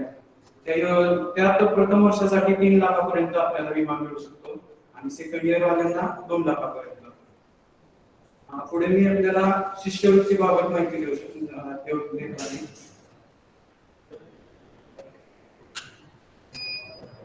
शिष्यवृत्तीमध्ये सर्वात प्रथम ईबीसी योजना ओपन मधल्या विद्यार्थ्यांसाठी आहे. ईपीसीचा फॉर्म भरण्यासाठी आपल्याला आता जे डॉक्युमेंट सांगत आहे ते महत्वाचे आहेत. प्रथमतः आपल्याला उत्पन्नाचा दाखला लागला आहे 2021 साठी, जो 31 मार्च 2022 पर्यंत व्हॅलिड असणार आहे. नंतर नॅशनॅलिटी डोमासाईल, नॅशनॅलिटी डोमासाईल नंतर कॅप लेटर, जो आता आपल्याला ऍडमिशन कन्फर्म झाल्यानंतर मिळालेला आहे. शाळा सोडल्याचा दाखला, 10वी 12वीची मार्कशीट, आपण महाविद्यालयाची फी पेड केली आहे ती फीची पावती आपल्याला लागणार आहे. तसेच ज्या मुलींचे प्री ऍडमिशन झालेले आहे त्यांनी आपल्याला बोनाफाईड काढून घ्यायचा आहे. आणि डायरेक्ट सेकंड इयर आणि फर्स्ट इयर दोन्हीसाठी प्रतिज्ञापत्र एक महत्वाचं आहे. प्रतिज्ञापत्र ते आम्ही फॉर्म भरते वेळी झेरॉक्स सेंटरला आपल्याला उपलब्ध करून देतो. ज्या विद्यार्थ्यांचे गॅप असतील 10वी 12वी नंतर त्यांनी गॅप सर्टिफिकेट काढून घ्यायचं आहे. आपल्याला बँक पासबुकची गरज आहे. बँकेत अकाउंट हे आपल्याला नॅशनलाइज्ड बँकेत ते अकाउंट लागणार आहे. ज्यांचे नॅशनलाइज्ड बँकेतले अकाउंट असतील त्यांनी लवकरात लवकर नॅशनलाइज्ड बँकेत अकाउंट काढून घ्यावे. आणि भविष्यात कोणतीही तक्रार येऊ नये यासाठी 100% माझं तर म्हणणं आहे की आपण इंडियन पोस्ट बँकेमध्ये आपण अकाउंट काढून घ्यावे, जेणेकरून 3 वर्ष आपल्याला कोणताही कधीही प्रॉब्लेम काही येणार नाही. इंडियन पोस्ट बँकेमध्ये जाऊन फक्त 10 मिनिटात आपल्याला अकाउंट क्रिएट करून देतात बायोमेट्रिक पद्धतीने. त्याचा आपल्याला 3 वर्ष आणि पुढे भविष्यात डिग्रीला वगैरे पुढच्या उच्च शिक्षणासाठी त्याचा भरपूर फायदा होणार आहे. तसेच जे विद्यार्थी TFWS अगेन्स्ट कॅप म्हणून किंवा इन्स्टिट्यूट लेवल म्हणून ऍडमिटेड झाले त्यांनी कोणत्याही प्रकारचा शिष्यवृत्तीचा फॉर्म भरायचा नाही, त्यांना कोणताही लाभ मिळणार नाही. पुढे कास्टमध्ये जाऊया. कास्टमध्ये 2 प्रकारच्या शिष्यवृत्त्या आहेत, स्कॉलरशिप आणि फ्रीशिप. स्कॉलरशिपचा फॉर्म कुणी भरायचा आहे? एससी कॅन्डिडेट वाल्यांसाठी स्कॉलरशिपचा फॉर्म भरण्यासाठी 2.5 लाखापर्यंतची मर्यादा आहे. 2.5 लाखाच्या वर ज्या एससी कॅन्डिडेटचे उत्पन्न आहे त्यांनी फ्रीशिपचा फॉर्म भरायचा आहे. तसेच ओबीसी, व्हीजेएनटी, एसबीसी यांनी स्कॉलरशिपचा फॉर्म भरताना शिष्यवृत्तीसाठी 1 लाखाचे उत्पन्न मर्यादा आहे आणि 1 लाखाच्या वर ज्यांचे उत्पन्न आहे 8 लाखापर्यंत त्यांना फ्रीशिपचा फॉर्म भरता येतो.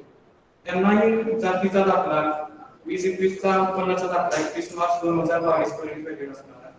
नॅशनॅलिटी डोमासाईल, कॅप लेटर, शाळा सोडल्याचा दाखला, 10वी 12वीची मार्कशीट, फक्त मुलींसाठी बोनाफाईड, आणि ज्या मुलांनी किंवा मुलींनी फी भरलेली आहे किंवा जी फी आपली भरली त्या फीची रिसिप्ट, प्रतिज्ञापत्र, गॅप कोणाचा असेल शैक्षणिक वर्षात तर तो गॅप सर्टिफिकेट काढून घ्यायचा.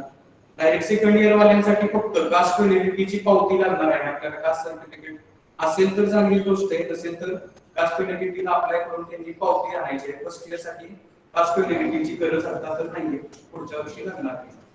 सोबत येताना आपलं रेशनिंग कार्ड पण आणायचं आहे. आणि डायरेक्ट सेकंड इयर साठी सांगितलं तसंच सगळ्यांनीच शक्यतो सगळ्यांनीच इंडियन पोस्ट बँकेत अकाउंट काढून घ्यायचं आहे, खूप महत्वाचं आहे. आणि TFWS अगेन्स्ट कॅप आणि इन्स्टिट्यूट लेवल वरच्यांनी कोणी फॉर्म भरायचा नाही, त्यांना कोणती शिष्यवृत्ती मिळेल. धन्यवाद.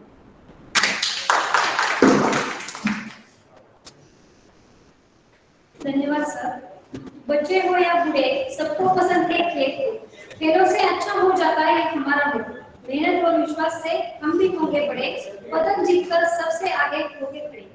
पढ़ाई के साथ साथ खेल भी है जरूरी, दोनों आपस में जुड़ी हुई है एक कड़ी। यानंतर मी प्राध्यापक मोमीन सर यांना विनंती करते की त्यांनी स्पोर्ट्स विषयी माहिती विद्यार्थ्यांना सांगावी.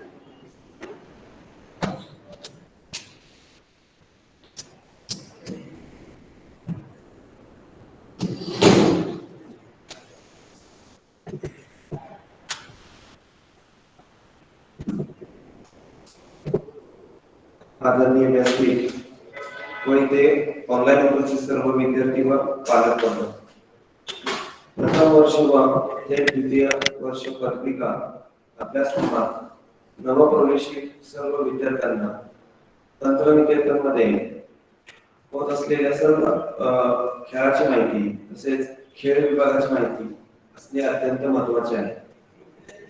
खेळ हा किती हितकर असते याची जाणीव आपल्याला लहानपणापासून प्रत्येक मुलाला आहे. खेळामुळे शरीराचा आणि मनाचा सर्वांगीण विकास शक्य होतो. खेळामुळे व्यायाम होतो, शरीर बळकट होते व खेळातील शिस्त जीवनालाही वळण देते. उदाहरणार्थ क्रिकेट हा सांघिक खेळ आहे. तेथे आपल्याला एकट्याचा विचार करून चालणार नाही. संपूर्ण संघाचा विचार करावा लागतो. प्रत्येकाला आपल्या जीवनामध्ये केव्हा ना केव्हा संकटाला तोंड द्यावे लागते. अशा वेळी जर खिलाडू वृत्ती आपल्याकडे असेल तर आपण कोणत्याही संकटावर मात करून पुढे जाऊ शकतो. Maharashtra state board of technical education MSTT अंतर्गत IEDSSA म्हणजेच inter engineering diploma student sport association मार्फत प्रत्येक वर्षी होणाऱ्या स्पर्धेमध्ये आपल्या तंत्रनिकेतन मधील विद्यार्थी सहभागी होतात. प्रत्येक वर्षी सातत्याने आपले तंत्रनिकेतन विविध स्पर्धेमध्ये विजयी होत आलेले आहेत. Cricket, kho kho, kabaddi, badminton, athletics, थाळीफेक, गोळाफेक अशा विविध स्पर्धेमध्ये आपले विद्यार्थी आपले कलागुण सादर करून यश संपादन करत असतात. तंत्रनिकेतनचे प्राचार्य तसेच स्पोर्ट कोऑर्डिनेटर सर्व खेळ प्रशिक्षक वर्ग यांच्या मार्गदर्शनामुळे संपूर्ण T2 झोन मध्ये कर्मवीर भाऊराव पाटील पॉलिटेक्निक सातारा हे नाव अव्वल स्थानावर आहे. अभ्यासाबरोबर खेळ किती महत्वाचा आहे हे आपल्या सर्वांना माहित आहे. तरी मी सर्व नवप्रवेशित विद्यार्थ्यांना व पालकांना आवाहन करू इच्छितो, त्यांनी स्वतःमध्ये असलेले खेळाडू गुण ओळखून त्यास कौशल्यपूर्ण बनवून तंत्रनिकेतनमध्ये होणाऱ्या सर्व स्पर्धांमध्ये भाग घ्यावा. धन्यवाद. संयोजकांनी मला बोलण्याची संधी दिली त्याबद्दल मी आभार मानतो.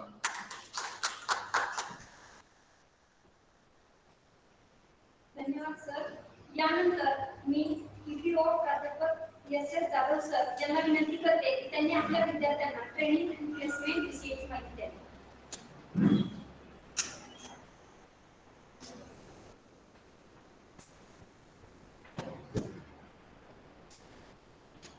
Good afternoon to all the members of the dais, as well as first of all, I would like to welcome all the first year as well as direct second year students who got admitted in our polytechnic.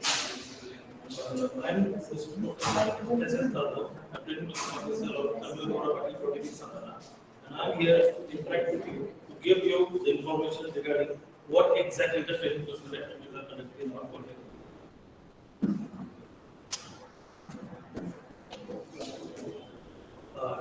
Placement and recruitment is the process. Basically, it is conducted after completion of your course.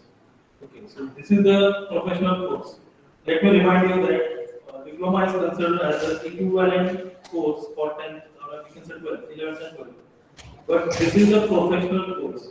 After completion of diploma, you are going to get recruited in one of the multinational companies, you can say, as well as well-organized or reputed companies. You are going to be a part of that company. So in order to be a part of those companies, you need to get recruited. Okay. So there are two scenarios. First is on the behalf of Polytechnic, on the side of Polytechnic. So definitely we have to invite all the reputed organizations and companies, and they are going to come here. They are going to conduct a recruitment process. They are going to hire you. Okay, so this is merely my responsibility on my end. But now the most important thing is on your end. What exactly the students have to do? The students, first of all, they have to maintain a good curriculum record. What does exactly that mean? They have to maintain a first class through all semesters throughout the year. For that, you need to study hard. Now, only to be having a strong technical background is not enough in this competitive world. Okay, you should possess some extracurricular activities in yourself. You should be, we can say, fluent in soft skills. So you should have the soft skill abilities in order to express yourself, and then only you are going to get an opportunity to work in this reputed organization. Okay, so as Sir said, how to improve the soft skills then? Soft skills is basically not a thing that which is going to be, it's going to come itself by its own. You just have to develop it in yourself. And for that, it is very, very essential to be to have a great exposure to it. And definitely, we are going to, or all polytechnics are providing these opportunities to the students by on behalf of conducting some technical events in the polytechnics. Those are some state level paper presentation, quiz competition. See, these are the platforms where you are going to present yourself when this your technical skill or your soft skills are going to get enriched, you're going to get an opportunity. So most of the things we have to see that student doesn't participate in this technical events because they do not know the importance of it. They think that this is not meant for me, but that's not the thing. Then when you are going to approach, when we are going to participate in these technical events, definitely this is going to increase your skills. And thus, whenever you are going to face an interview, here you are going to present with a good communication skill, and thus your presentation is going to recruit you. See, 60% matters of your curriculum, but less 40% is definitely what we can say your extracurricular skills, which are going to give you the job. Okay. So now coming back to our training placement activities. So in the last, we can say from few years, PhD students are getting recruited in well-known companies. Some of the companies are approaching our institute and they are hiring the students. Let me name you some of those companies, such as John Deere India Private Limited, as well as Mahindra and Mahindra, Bajaj Auto, Zenastar India, KSPG Automotive, as well as Piaggio Vehicles Limited, Bharamati, Lucas TVS Limited, Bharat Forge. Okay, these are some of the companies, and I'm not naming all of them. So these are the companies which are always very approaching, or we can say yearly they are approaching our institutions and recruiting the students. And around 30 to 40 plus students are getting recruited every year in these well-known companies. Some of them are opting for higher education, while some of them are working in this, we can say, well-known companies. And those feedbacks which we receive from those students, that's also I'm sharing with you.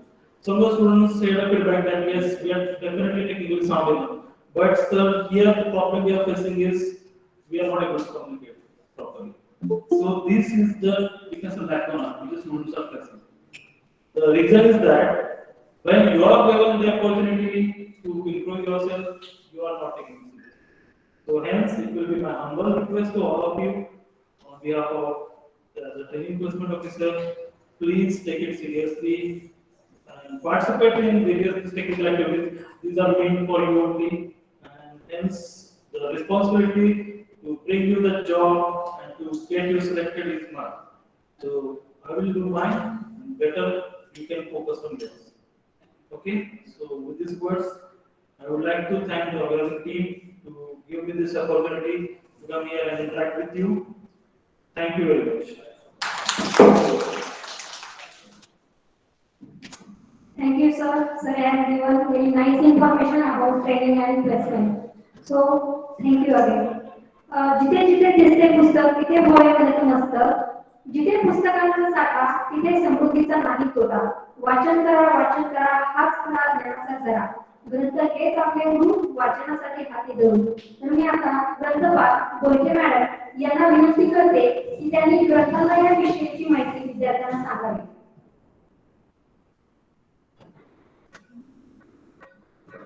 सर्वप्रथम वर्ष आणि थेट द्वितीय वर्ष विद्यार्थ्यांचे मी लायब्ररीच्या वतीने स्वागत करते. जास्त वेळ न घेता मी लायब्ररी संबंधित तुम्हाला माहिती सांगते. तंत्रनिकेतनच्या ग्रंथालयामध्ये विद्यार्थ्यांसाठी भरपूर सेवा सुविधा तुमच्यासाठी उपलब्ध करून दिलेल्या आहेत. तंत्रनिकेतनच्या ग्रंथालयामध्ये एकूण 15,174 पुस्तके आहेत. त्यामध्ये रेफरन्स बुक 9,774 व टेक्स्ट बुक 5,400 तुम्हाला उपलब्ध करून दिलेले आहेत. डिपार्टमेंट वाईज ही पुस्तके तुम्हाला भरपूर प्रमाणात उपलब्ध केलेली आहेत. त्याचप्रमाणे 18 नॅशनल आणि इंटरनॅशनल जर्नल्स विद्यार्थ्यांसाठी प्रत्येक वर्षी खरेदी केलेले जातात. त्याचा तुम्ही भरपूर प्रमाणात लाभ घ्यावा. त्याचप्रमाणे जेव्हा तुमची ऍडमिशन प्रोसेस कंप्लीट झालेली आहे, मला वाटतं ऑफिसमध्ये तुम्ही जेव्हा सगळे एनरोलमेंटचे वगैरे सगळे फॉर्म भरलेले आहेत, त्याचबरोबर एक आय कार्डचा फॉर्म तुम्हाला दिलेला आहे. तो सगळ्यांनी भरलेला आहे या गोष्टीची खात्री करून त्यानंतरच तुम्हाला लायब्ररी कार्ड दिले जाणार आहे आणि बुक बॅग त्यानंतरच तुम्हाला प्रोव्हाइड केले जाणार आहे. त्यामुळे सर्वप्रथम आय कार्डचा फॉर्म तुम्ही भरणे गरजेचे आहे. त्याचबरोबर एक लायब्ररीचा एक वेगळा ग्रुप केलेला आहे फर्स्ट इयर आणि डायरेक्ट सेकंड इयरचा. अजून मला वाटते सगळ्या मुलांना ती लिंक मिळालेली नाही, पण जेव्हा तुमचे डिपार्टमेंट वाईज ग्रुप होतील तेव्हा ती त्याच्यावर तुम्हाला पाठवली जाईल. सगळ्यांनी ग्रुप जॉईन करावा त्या ग्रुपमध्ये तुम्हाला लायब्ररीशी रिलेटेड सगळ्या नोटीस किंवा लायब्ररी रिलेटेड काय माहिती असेल सगळी तुम्हाला त्या ग्रुपवरती प्रोव्हाइड केली जाईल. त्याचप्रमाणे तुमच्या काही शंका असतील किंवा लायब्ररीशी रिलेटेड काय तुम्हाला क्युरीज असतील तर तुम्ही त्याच्यावरती ऍडमिन म्हणून 2 नंबर आहेत, 101 मॅडम आणि एक माझा आहे, तर तुम्ही त्याच्यावरती कॉल करून विचारू शकता. आता बुक बँकशी रिलेटेड मी तुम्हाला माहिती देते. बुक बँक स्कीम आपण मुलांसाठी राबवतो. यामध्ये मोफत विद्यार्थ्यांना पुस्तके दिली जातात. लायब्ररीमध्ये जे अवेलेबिलिटीवरती डिपेंड आहे ते की तुम्हाला किती बुक्स दिले जातील. तर मला वाटते नोटीस परवाच दिलेली आहे. 13 तारखेला बुक बँक 13, 14 आणि 16 असे 3 दिवस तुम्हाला बुक बँक दिली जाणार आहे. दिलेल्या वेळेत तुम्ही यावं, सकाळी लवकर यावं, अवेलेबल आहे की नाही याची खात्री करावी फोन करून, मगच यावं. पुन्हा असं होत नाही की तुम्ही इथं आलात आणि बुक्स मिळाले नाही वगैरे असं. त्यामुळे मुलांनी शक्यतो कॉन्टॅक्ट करूनच या. त्याचप्रमाणे आपण मुलांसाठी एक लायब्ररी कार्ड इश्यू करतो. त्या लायब्ररी कार्डवरती एक पुस्तक तुम्हाला एका आठवड्यासाठी दिलं जातं. ते पुस्तक जर तुम्हाला परत हवं असेल तर ते तुम्ही रिन्यू करून घेऊ शकता. तसेच तुम्हाला एखाद्या लायब्ररीमध्ये पुस्तक अवेलेबल नाही आणि ते तुम्हाला हवंय किंवा तुम्हाला ती वाचण्याची इच्छा आहे तर यासाठी आपण काही कॉलेजेसचे आपण एमओयूज केलेले आहेत. तर ते तुम्हाला लायब्ररी थ्रू अवेलेबल करून दिलं जाईल. त्याची डिमांड स्लिप तुम्हाला लायब्ररीमध्ये मिळेल. ती डिमांड स्लिप तुम्ही भरून द्यायची आणि ते बुक तुम्हाला बाहेरून आम्ही अवेलेबल करून देणार आहोत. सध्या कोविडच्या प्रादुर्भावामुळे ऑनलाईन शिक्षणाला खूप प्राधान्य आलेले आहे. याच मार्फत लायब्ररी कडून तुम्हाला ई रिसोर्सेस पुरवले जाणार आहेत.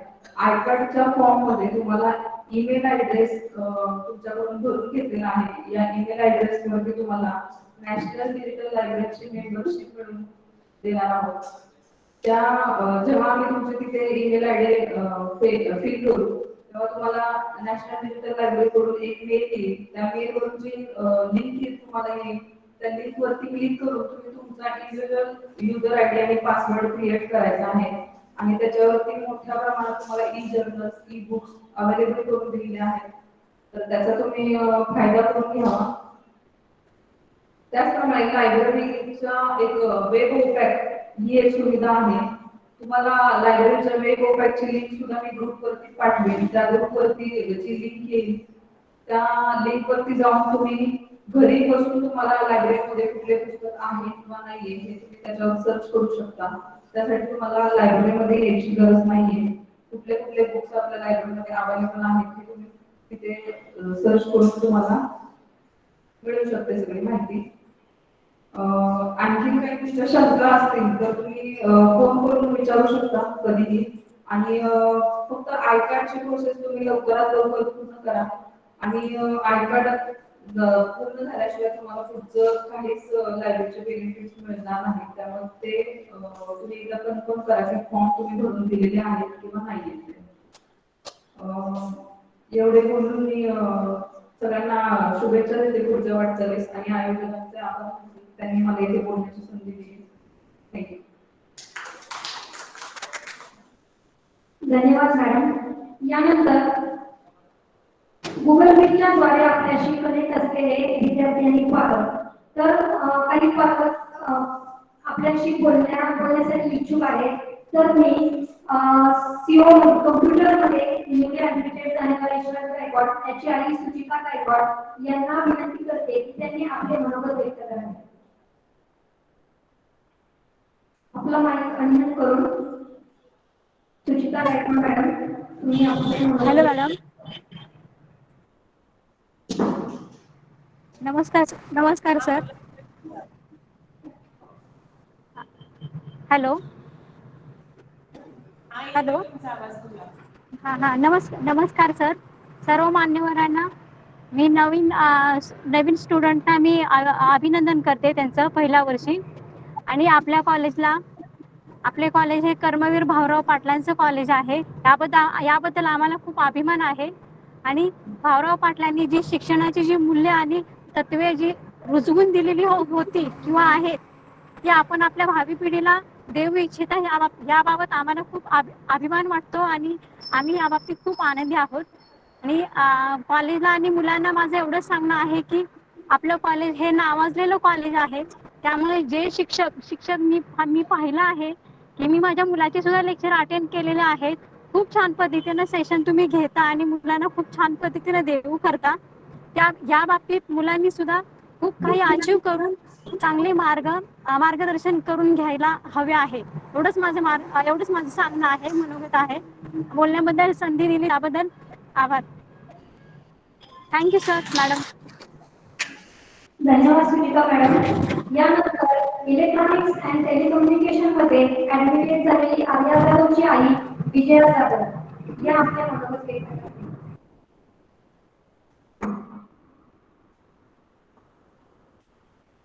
नमस्कार सर. हॅलो. हा, येतोय आवाज मॅडम. हॅलो. मी आर्या जाधवची पालक बोलत आहे. आम्हाला कर्मवीर भाऊराव पाटील या कॉलेज बद्दल अभिमान आहे. आमचे पाल्य या कॉलेजमध्ये शिकत आहे आणि तेथील सरांनी चांगला प्रतिसाद दिला ऍडमिशनच्या वेळी.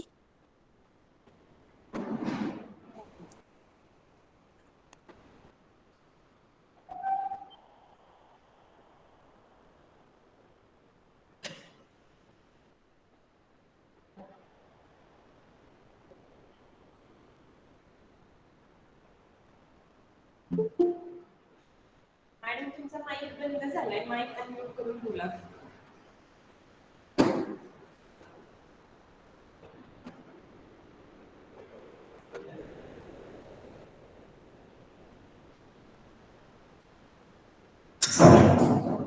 आर्या, आवाज येतोय का माझा? आर्या.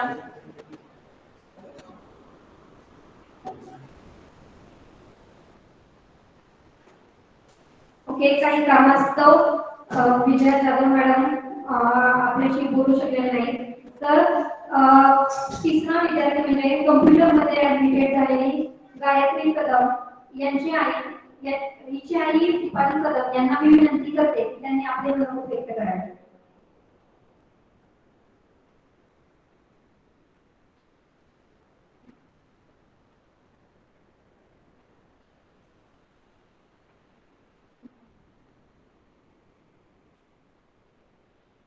गायत्री आहे का लेक्चरला? गायत्री. गायत्री.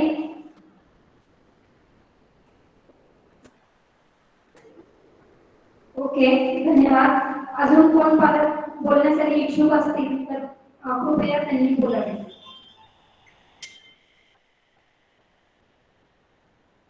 आहेत का कोण? तर पालकांमधून किंवा विद्यार्थ्यांमधून जर कोण बोलण्यास इच्छुक असेल तर त्यांनी त्यांचा माईक अनम्यूट करून बोलू शकतात.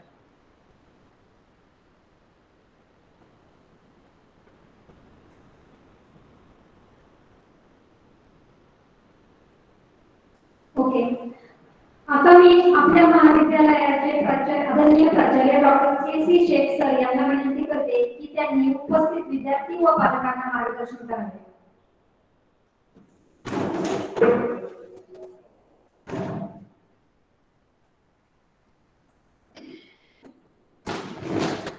नमस्कार. आज आपण फर्स्ट इयर आणि डायरेक्ट सेकंड इयर मध्ये प्रवेशित विद्यार्थ्यांचा स्वागत समारंभ आयोजित केलेला आहे. या स्वागत समारंभाच्या निमित्तानं हजर असलेले विभाग प्रमुख आदरणीय पाटील मॅडम, इलेक्ट्रॉनिक्स विभागाचे विभाग प्रमुख आणि संदर्भदार, कॅम्पस मध्ये सगळे ऍडमिशनची धुरा सांभाळणारे आमचे ज्येष्ठ प्राध्यापक आदरणीय जगताप सर, मेकॅनिकल विभागाचे विभाग प्रमुख आदरणीय देवी सर, सिव्हिल विभागाचे विभाग प्रमुख आदरणीय बोरसे सर, आमचे 10-15 वर्षाचा अनुभव असणारे आणि नवनिर्वाचित कॉम्प्युटर विभागाचे विभाग प्रमुख आदरणीय घोरपडे सर, तसेच गेली 7 ते 8 वर्ष या मेकॅनिकल विभागामध्ये अतिशय चांगल्या पद्धतीने कामकाज करून आणि आपली स्वतःची गुणवत्ता यांनी मेकॅनिकल आणि MBA असे करून नवनिर्वाचित या वर्षीचे आपले ट्रेनिंग अँड प्लेसमेंट ऑफिसर आदरणीय सूरज जाधव सर, तसेच मेकॅनिकल विभागामध्येच काम करणारे 7-8 वर्ष झाली अतिशय चांगल्या पद्धतीने कामकाज करणारे आणि इंटर डिप्लोमाच्या स्पोर्ट्स ऍक्टिव्हिटी मध्ये हिरिरीने भाग घेणारे या वर्षीचे नवनिर्वाचित स्पोर्ट्सचे इंचार्ज स्पोर्ट्स प्रमुख आदरणीय निहाल मोमीन सर, तसेच जनरल सेक्शनच्या 2 नवनिर्वाचित विभाग प्रमुख प्राध्यापिका स्वाती जाधव मॅडम, गेली 10-12 वर्ष आमच्याकडे अध्यापनाचं गणिताचं काम अतिशय चांगल्या पद्धतीनं त्यांनी केलेलं आहे. आणि दुसऱ्या विभाग प्रमुख प्राध्यापिका विश्रांती जाधव मॅडम, तसेच आमच्या जनरल सेक्शनच्या सर्वच जे काही प्राध्यापक स्टाफ आहे त्याच्यामध्ये अतिशय चांगल्या पद्धतीच्या टेक्नॉलॉजी असणाऱ्या आमच्या वर्षा यादव मॅडम, नंतर अँकर आणि इंग्लिश वरती आणि मराठी वरती चांगलं प्रभुत्व असणाऱ्या आमच्या वैशाली गावडे मॅडम, शेख मॅडम, आमच्या अतिशय टेक्नॉलॉजी असणाऱ्या आणि लायब्ररीची माहिती दुसऱ्या मिनिटात विद्यार्थ्यांना पोहोचवणाऱ्या आदरणीय गोल्टे मॅडम आणि आपण आताच पालकांमधून जे मनोगत व्यक्त केलं गायकवाड मॅडम असतील, जाधव मॅडम आणि कदम मॅडम यांनी आपलं मनोगत व्यक्त केलं. मी हा कार्यक्रम लांबलेला आहे. तसेच आमचे स्कॉलरशिप सेक्शनचे शेख सर या सर्वांनीच आपल्या सर्वांना कॉलेजच्या संदर्भात अतिशय चांगल्या पद्धतीनं माहिती दिलेली आहे. वेळ खूप झालेला आहे, मी काही आपला जास्त वेळ घेणार नाही. त्या दरम्यान आपण 7, 8 आणि 9 ऑक्टोबरला एक इंडक्शन प्रोग्राम सुद्धा आपण घेतलेला की परिस्थितीशी मिळतं जुळतं घेण्यासाठी आणि विद्यार्थी त्या प्रक्रियेमध्ये येण्यासाठी काही तज्ञ व्याख्यान जे मार्गदर्शक असतात बाहेरचे आणि कॉलेजमधले यांचा आपण व्याख्यानमाला 3 दिवसाची आयोजित केलेली आहे, केलेली होती. त्याचा आपण सर्व मुलांनी लाभ घेतलेला आहे. मला प्राचार्य म्हणून सांगायला अतिशय आनंद वाटतो की यावर्षी आमच्याकडं जवळपास 280 विद्यार्थ्यांनी प्रथम पसंती देऊन या कर्मवीर भाऊराव पाटील पॉलिटेक्निक मध्ये प्रवेशित झालेले आहेत. या 280 आणि जवळपास 10-20 विद्यार्थी जे प्रवेशित होऊ इच्छितात त्यांची लास्ट मुदत 18 ऑक्टोबर आहे, हे लक्षात घ्या. तसेच डायरेक्ट सेकंड इयरला 12वी नंतर ITI नंतर MCVC नंतर आमच्याकडे 100 विद्यार्थ्यांनी प्रथम पसंती दाखवली आहे. म्हणजे या वर्षी या ज्ञानाच्या मंदिरामध्ये येणारे जवळपास 400 विद्यार्थी आणि आमच्याकडे असणारे 538 विद्यार्थी असे 1000 विद्यार्थी संख्या असलेलं पश्चिम महाराष्ट्रामध्ये अतिशय नावाजलेलं आणि गाजलेलं या पॉलिटेक्निक मध्ये आपण प्रवेशित झाला. याबद्दल मी विद्यार्थ्यांचं आणि पालकांचं प्राचार्य म्हणून स्वागत हार्दिक अभिनंदन करतो. आपल्या सर्वांना थोडस माहितीच आहे की हे रयत शिक्षण संस्थेचं महाविद्यालय पॉलिटेक्निक आहे आणि रयत शिक्षण संस्थेला 102 वर्षाचा इतिहास आहे. नुकतेच 100 वर्ष रयतला कंप्लीट झाल्यामुळं सर्व प्रवर्गातील मुलींना कॉम्प्युटर सोडून आपण एक नया पैसा ऍडमिशनची फी ट्युशन फी आपण घेत नाही. तर याच्यामध्ये अजून सुद्धा काही विद्यार्थी जे लाभ घेऊ इच्छित असतील त्यांना अगदी 60% मध्ये आपण 60% शैक्षणिक शुल्क मध्ये आपण प्रवेश देतो. 60,000 फी असतील तर 30-35,000 मध्ये आपण विद्यार्थ्यांना प्रवेशित करू शकतो. विद्यार्थिनींना 28,000 मध्ये अजून सुद्धा प्रवेशाची, कारण बरेचसे विद्यार्थी 11वी 12वीच्या याच्यामध्ये जर काही गोंधळ असतील त्यांना माझी एक प्राचार्य म्हणून विनंती आहे. मला दररोज फोन पण येतात, वाईवरून फोन येतात, मसळवरून फोन येतात. विद्यार्थ्यांनी पालकांना माझी विनंती आहे, फार वेळ आता जर लावला तर 18 ऑक्टोबरला ही लिंक जर बंद झाली तर आपलं ऍडमिशन चुकेल आणि या पॉलिटेक्निक मध्ये प्रवेश घेण्याचं मनात असून सुद्धा केवळ आपण इथं आला नाही म्हणून प्रवेश तुमचा राहील असं कृपया करू नका. कारण या पॉलिटेक्निकला जवळजवळ 38 वर्ष झाली. 38 वर्ष म्हणजे 4 दशक अविरतपणे काम करणारं हे वेळ शिक्षण संस्थेचं ज्ञानाचं मंदिर आहे. त्याच्यामध्ये आताच जाधव मॅडम आमच्या सांगितलं की या ठिकाणी 10 प्राध्यापकांचं सेवा 34 वर्ष झालेली आहे आणि आमचे जे 38 प्राध्यापक आहेत दुसरे त्यांचे जवळजवळ 10 ते 12 वर्ष सेवा ऍव्हरेज झाली. म्हणजे आमच्याकडे 55 प्राध्यापक आहेत. नुसते प्राध्यापकच नाही तर आमच्याकडे शिक्षकेतर सेवक वर्ग आहे. लॅब असिस्टंट असतील, लायब्ररी क्लार्क असतील, त्याच्यामध्ये त्यांचा सुद्धा आमच्याकडे 2 शाखा आहेत असं मी समजतो किंवा छप्पा काटा हे 2 शाखा हे अतिशय 30 शिक्षकेतर सेवक वर्ग त्याच्यामध्ये आमच्याकडे 10 लॅब असिस्टंट आहेत की त्यांचा अनुभव जवळजवळ 30-35 वर्षाचा आहे.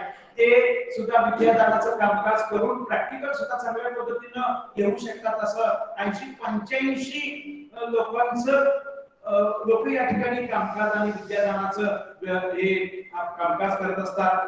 याच्यामध्ये मला सांगायला मुद्दाम आनंद होतो की आमच्याकडे ज्या ब्रँचेस आहेत सिव्हिल, मेकॅनिकल, इलेक्ट्रिकल, इलेक्ट्रॉनिक्स आणि कम्प्युटर या सर्वच ब्रँचेस मध्ये आमच्याकडे 8 ते 10 प्राध्यापक प्रत्येक ब्रँच साठी आहेत आणि ते ME-MTech आहे, उच्च शिक्षण विभूषित आहे. आणि महाराष्ट्रामध्ये प्रत्येक ब्रँच मध्ये पहिल्या 5 मध्ये आमच्या कॉलेजचा मुलगा असतो, मुलगी असते हे सांगायला मला विशेष आनंद होतो. आमच्या जर माजी विद्यार्थ्यांचा थोडासा कटाक्ष जर आपण टाकला तर आता ते बांधकाम चाललेलं आहे, हायवेचं बांधकाम, वेगवेगळे प्रोजेक्ट्स, याच्यामध्ये बिहुडी सारख्या ग्रामीण भागातला संतोष शेलार हा विद्यार्थी आमच्या महाराष्ट्राचा MMRDA चीफ इंजिनियर आहे, मुख्य अभियंता आहे. हे सांगायला मला विशेष आनंद वाटतो. लक्षात घ्या की बिहुडी सारख्या याच्यामध्ये ग्रामीण भागातून पुनर्वसित गावातून आलेला मुलगा आज महाराष्ट्राचा चीफ इंजिनियर होतो, MMRDA चीफ इंजिनियर होतो. हे शिक्षण संस्थेचंच नाही तर कर्मवीर भाऊराव पाटील पॉलिटेक्निक इंजिनिअरिंग याचं मोठे योगदान आहे. तसंच आमच्या पॉलिटेक्निकचा अतिशय ग्रामीण भागातून आलेला भूषणगड तिकडं जे आहे याच्यामध्ये मान तालुक्यामध्ये तिथला आमचा सुनील काटकर हा मुलगा डिप्लोमा झाला, डिग्री झाला, ME झाली, MTech IIT खरगपूरमधून झाला. मला सांगायला आनंद वाटतो की तो आता किर्लोस्कर न्यूमॅटिक्सचा HR आहे.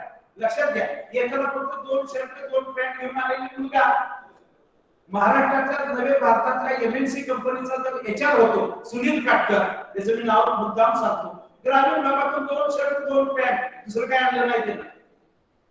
अशा मुलांना घडवणारं हे पॉलिटेक्निक आहे. दुसरे आमचे केदार झुटिंग हे आमची सुरवणीला जी टाटा कमिन्स फॅक्टरी आहे, टाटा कमिन्स MNC कंपनी आहे, त्याच्यामध्ये केदार झुटिंग आमचा विद्यार्थी. तर काही MNC कंपन्यांमध्ये मी मुद्दाम सांगू इच्छितो की आमचे जे ट्रेनिंग प्लेसमेंट ऑफिसर्स आहेत सूरज जाधव सर, यांना एकच काम असतं, दर महिन्याला आम्ही टाटा कमिन्स असेल, जॉन डियर असेल किंवा वेगवेगळ्या टेक महिंद्रा वगैरे अशा कंपन्या, प्रॉक्टर अँड गॅम्बल सिव्हिलसाठी अशा वेगवेगळ्या कंपन्यांचे लोक आम्ही या ठिकाणी प्रत्येक महिन्याला या ठिकाणी आणणार आहोत आणि त्याचं मार्गदर्शन आम्ही आमच्या मुलांना देणार आहोत. कारण नुसतं ऍडमिशन देऊन उपयोग नाही तर त्या मुलांना नोकरी लावायला पाहिजे. ते विद्यार्थी कुठेतरी नोकरीच्या दृष्टिकोनातून या केबीपीची पसंती ते ठेवतात हे सुद्धा लक्षात घेतलं पाहिजे. मला सांगायला आनंद वाटतो की या ठिकाणी कार्यतत्पर असे 80 लोकांचा समुदाय या पॉलिटेक्निक मध्ये आहे. हे आपण सर्वांनी लक्षात घ्या. आणि आता कोविडच्या पार्श्वभूमीवर जरी असलं तरी आम्ही ऍडमिशनची प्रक्रिया सुरू जरी झाली असली तरी आम्ही सगळे लेक्चर सुरू केलेले आहेत. उद्यापासून तुमचे सगळे लेक्चर सुरू होणार आहे.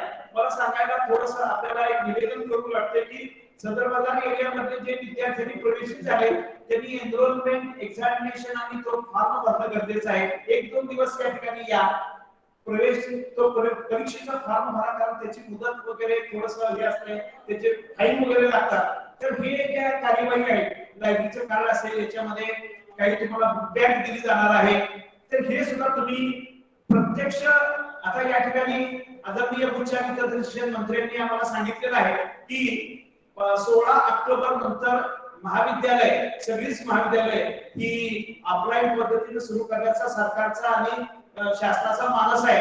तुम्हाला त्याचे इन्स्ट्रक्शन्स दिली जातील, परंतु हे कोरोनाची 3rd वेव्ह काय आता येणार नाही.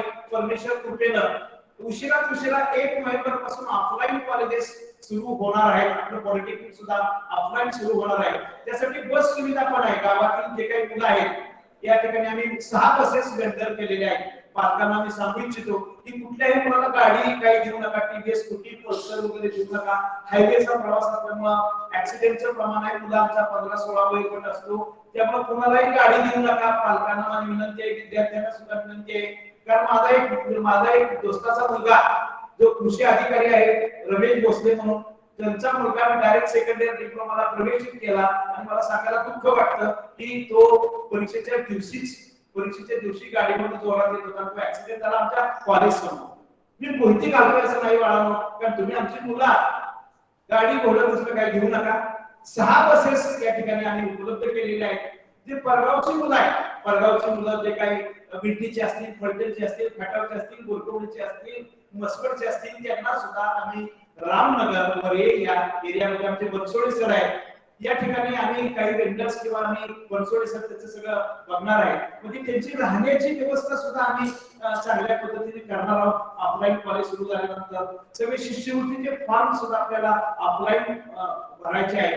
तर या काही हायस्कूल मध्ये कसं असते की सगळ्या नोटिसेस वगैरे सांगितल्या जातात, परंतु व्हॉट्सअपच्या माध्यमातून आम्ही काही नोटिसेस आपल्याला सांगणार आहोत. आणि आपल्याला परत एकदा सांगायला आनंद वाटतो प्राचार्य म्हणून की परवाच आमचं defence research and development organisation DRDO, ज्या शासनाच्या कंपन्या आहेत, शासनाचे काही युनिट्स आहेत, HAL हिंदुस्तान एरोनॉटिक्स लिमिटेड, या ह्याचे जे ट्रेनिंग अँड प्लेसमेंट ऑफिसर्स आहेत, ते HR आहेत, हे रे शिक्षण संस्थेच्या माध्यमातून अनिल काकोडकर साहेबांच्या माध्यमातून इंजिनिअरिंग आणि डिप्लोमाचे काही मुलं डायरेक्टली त्या DRDO मध्ये जावे, डायरेक्टली त्या हिंदुस्तान एरोनॉटिक्स मध्ये जावे, अशा पद्धतीचं सुद्धा आमचं आयोजन आहे. याच्यामध्ये मुलांनी याचं सुद्धा थोडंसं हे केलं पाहिजे, स्पोर्ट्स ऍक्टिव्हिटी सुद्धा राबवली पाहिजे. आणि या ठिकाणी न्यू एज्युकेशन नॅशनल एज्युकेशन पॉलिसीच्या माध्यमामध्ये या डिप्लोमाला अतिशय महत्व येणार आहे. कारण डिप्लोमा आणि डिग्री दोन्ही जर असेल तर त्या मुलाचा पाया हा पक्का होणार आहे. मी तंत्र शिक्षणामध्ये आपण येत आहात, आला आहात, प्रवेशित झालेला आहात, याच्यामध्ये एकच सांगतो की तंत्र शिक्षणाचे 3 अंग जे आहेत, 3 डोमेन आहेत. पहिला कॉग्निटिव्ह डोमेन. कॉग्निटिव्ह डोमेन म्हणजे आपल्याला आपलं डोकं विकसित करायचे आहे, आपल्याला ज्ञान घ्यायचं आहे. नॉलेज हा पहिला महत्वाचा डोमेन आहे, महत्वाचा तो खांब आहे, महत्वाचा तो पिलर आहे. ज्ञानी होणे हा पहिला पिलर. दुसरा जो डोमेन आहे, दुसरा जो पिलर आहे, दुसरं जे अंग आहे तंत्र शिक्षणाचं, तो सायकोमेट्रिक डोमेन, म्हणजे कुणाची हातोटी पाहिजे. आता या ठिकाणी पहा, काही कंपन्यांची ब्रीदवाक्य असतं, जसं हे शिक्षण संस्थेचं ब्रीदवाक्य आहे स्वावलंबी शिक्षण हेच आमचं ब्रीद. तसं काही कंपन्यांचं ब्रीदवाक्य असतं करोडो दुनिया मुठ्ठी में. लक्षात घ्या, मुठ्ठीमध्ये दुनिया येत नाही, परंतु त्याचा हँड स्किल म्हणजे हँड विकसित करायला पाहिजे. सायकोमेट्रिक डोमेन हा विकसित केला जाणार आहे या ज्ञानाच्या मंदिरामध्ये. तर आता देवी सरांनी सांगितले वेगवेगळे वर्कशॉप्स, जगताप सरांनी सांगितले की वेगवेगळे प्रोजेक्ट्स करावे लागणार आहेत. काही प्रकल्प छोटे मोठे प्रोजेक्ट्स, मायनर प्रोजेक्ट्स करावे लागणार आहेत. त्या ठिकाणी आपण इलेक्ट्रिकल विभागाच्या मुलांनी केलेला प्रोजेक्ट आपण पाहतो. अतिशय एलईडीचं आपण कॉलेजचा बोर्ड हा अगदी रात्रीचं कधी आला तरी तो चकत आपलं कॉलेज दिसून येतं. तर प्रोजेक्ट्स करण्यासाठी आपल्याला सायकोमेट्रिक डोमेन म्हणजे हँड विकसित करावं लागणार आहे. आणि तिसरं म्हणजे अफेक्टिव्ह डोमेन. हे सगळं करायचं म्हटलं तर हृदयापासून करायला पाहिजे, म्हणजे हार्ट सुद्धा विकसित करायचं आहे. म्हणजे हे विकसित केलं आपण, डोकं जर विकसित केलं तर आपल्याला शांततामय जीवन हे जगता येणार आहे.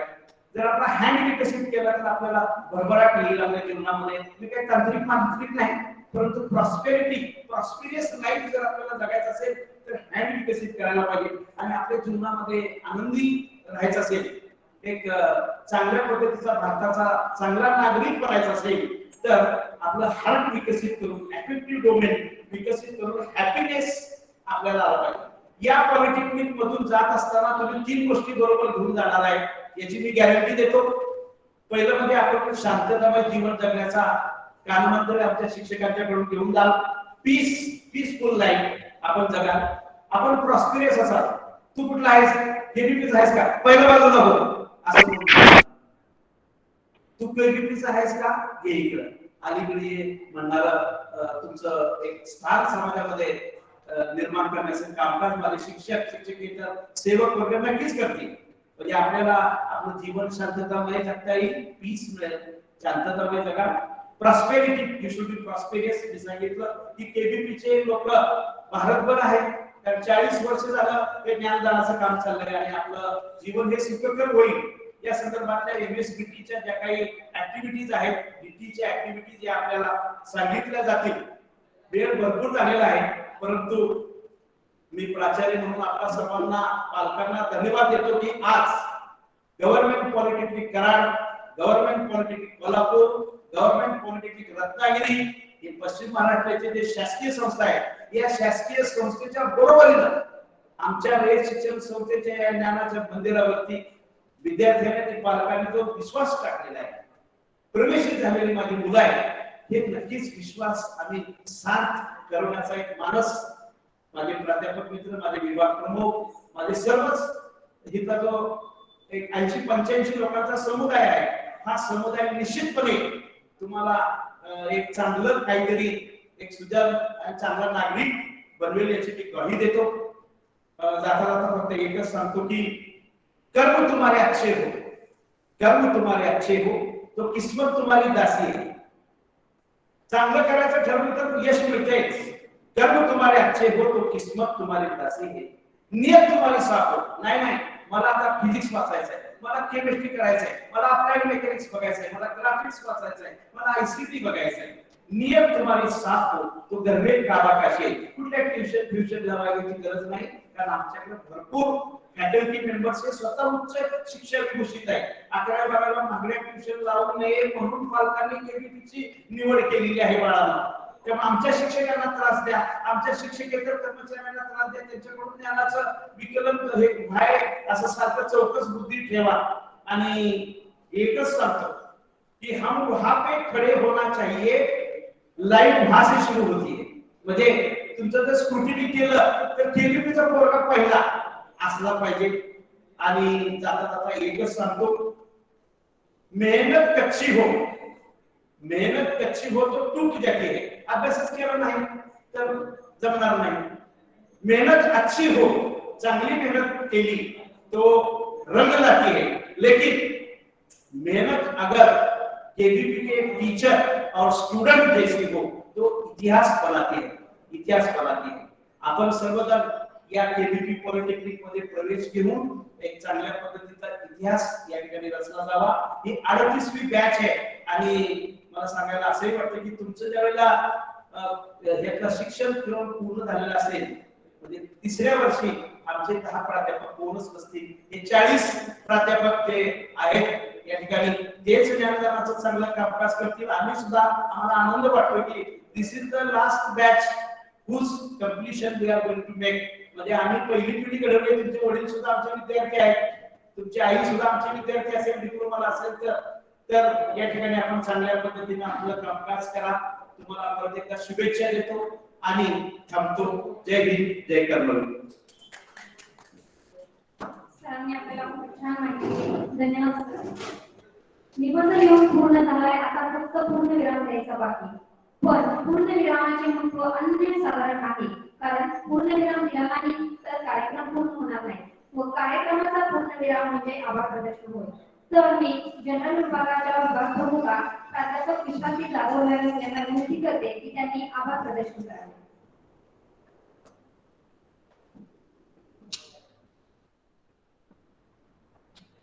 आदरणीय व्यासपीठ, सर्व शिक्षक व शिक्षकेतर कर्मचारी तसेच सर्व पालक व विद्यार्थी, आज आपण इथं प्रथम वर्ष व द्वितीय वर्ष डिप्लोमाच्या सर्व नवीन प्रवेशित मुलांचा स्वागत समारंभ साजरा केला. या प्रसंगी उपस्थित सर्व पालकांचे व पालक प्रतिनिधींचे मी आभार मानते. त्यानंतर आपल्या कॉलेजचे प्राचार्य डॉक्टर के.सी. शेख सर यांनी आपल्याला मुलाचे मार्गदर्शन केले. ते नेहमी सर्व स्टाफला प्रोत्साहन देण्याचे काम करत असतात, म्हणून मी त्यांचे मनापासून आभार मानते. तसेच सर्व डिपार्टमेंटचे एचओडी वेळ काढून उपस्थित राहिले त्याबद्दल मी त्यांचेही आभार मानते. तसेच हा कार्यक्रम यशस्वी होण्यासाठी त्यांनी अपार कष्ट घेतले असे सर्व शिक्षक व शिक्षकेतर कर्मचारी यांचेही मी आभार मानते. माझ्या कोणी राहिला असेल तर त्या सर्वांचे आभार. आणि सर्व विद्यार्थ्यांना माझं एकच सांगणं आहे की पूर्णविराम म्हणजे शेवट नाही. पूर्णविराम विराम म्हणजे शेवट नाही, कारण आपण त्यानंतर एक नवीन वाक्य लिहू शकतो. त्याप्रमाणे आभार प्रदर्शन म्हणजे शेवट नाही, तर ही नव्या यशाची सुरुवात आहे. तरी आजपासून आपण या नव्या पर्वाची सुरुवात करत आहोत. So all the best to all students. तसेच हा कार्यक्रम इथं संपला असे मी जाहीर करते. धन्यवाद.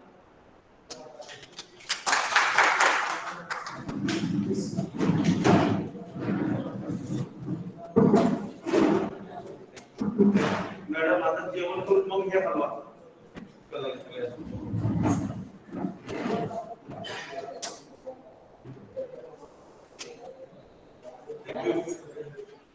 चांगला अभ्यास केला. आधी पण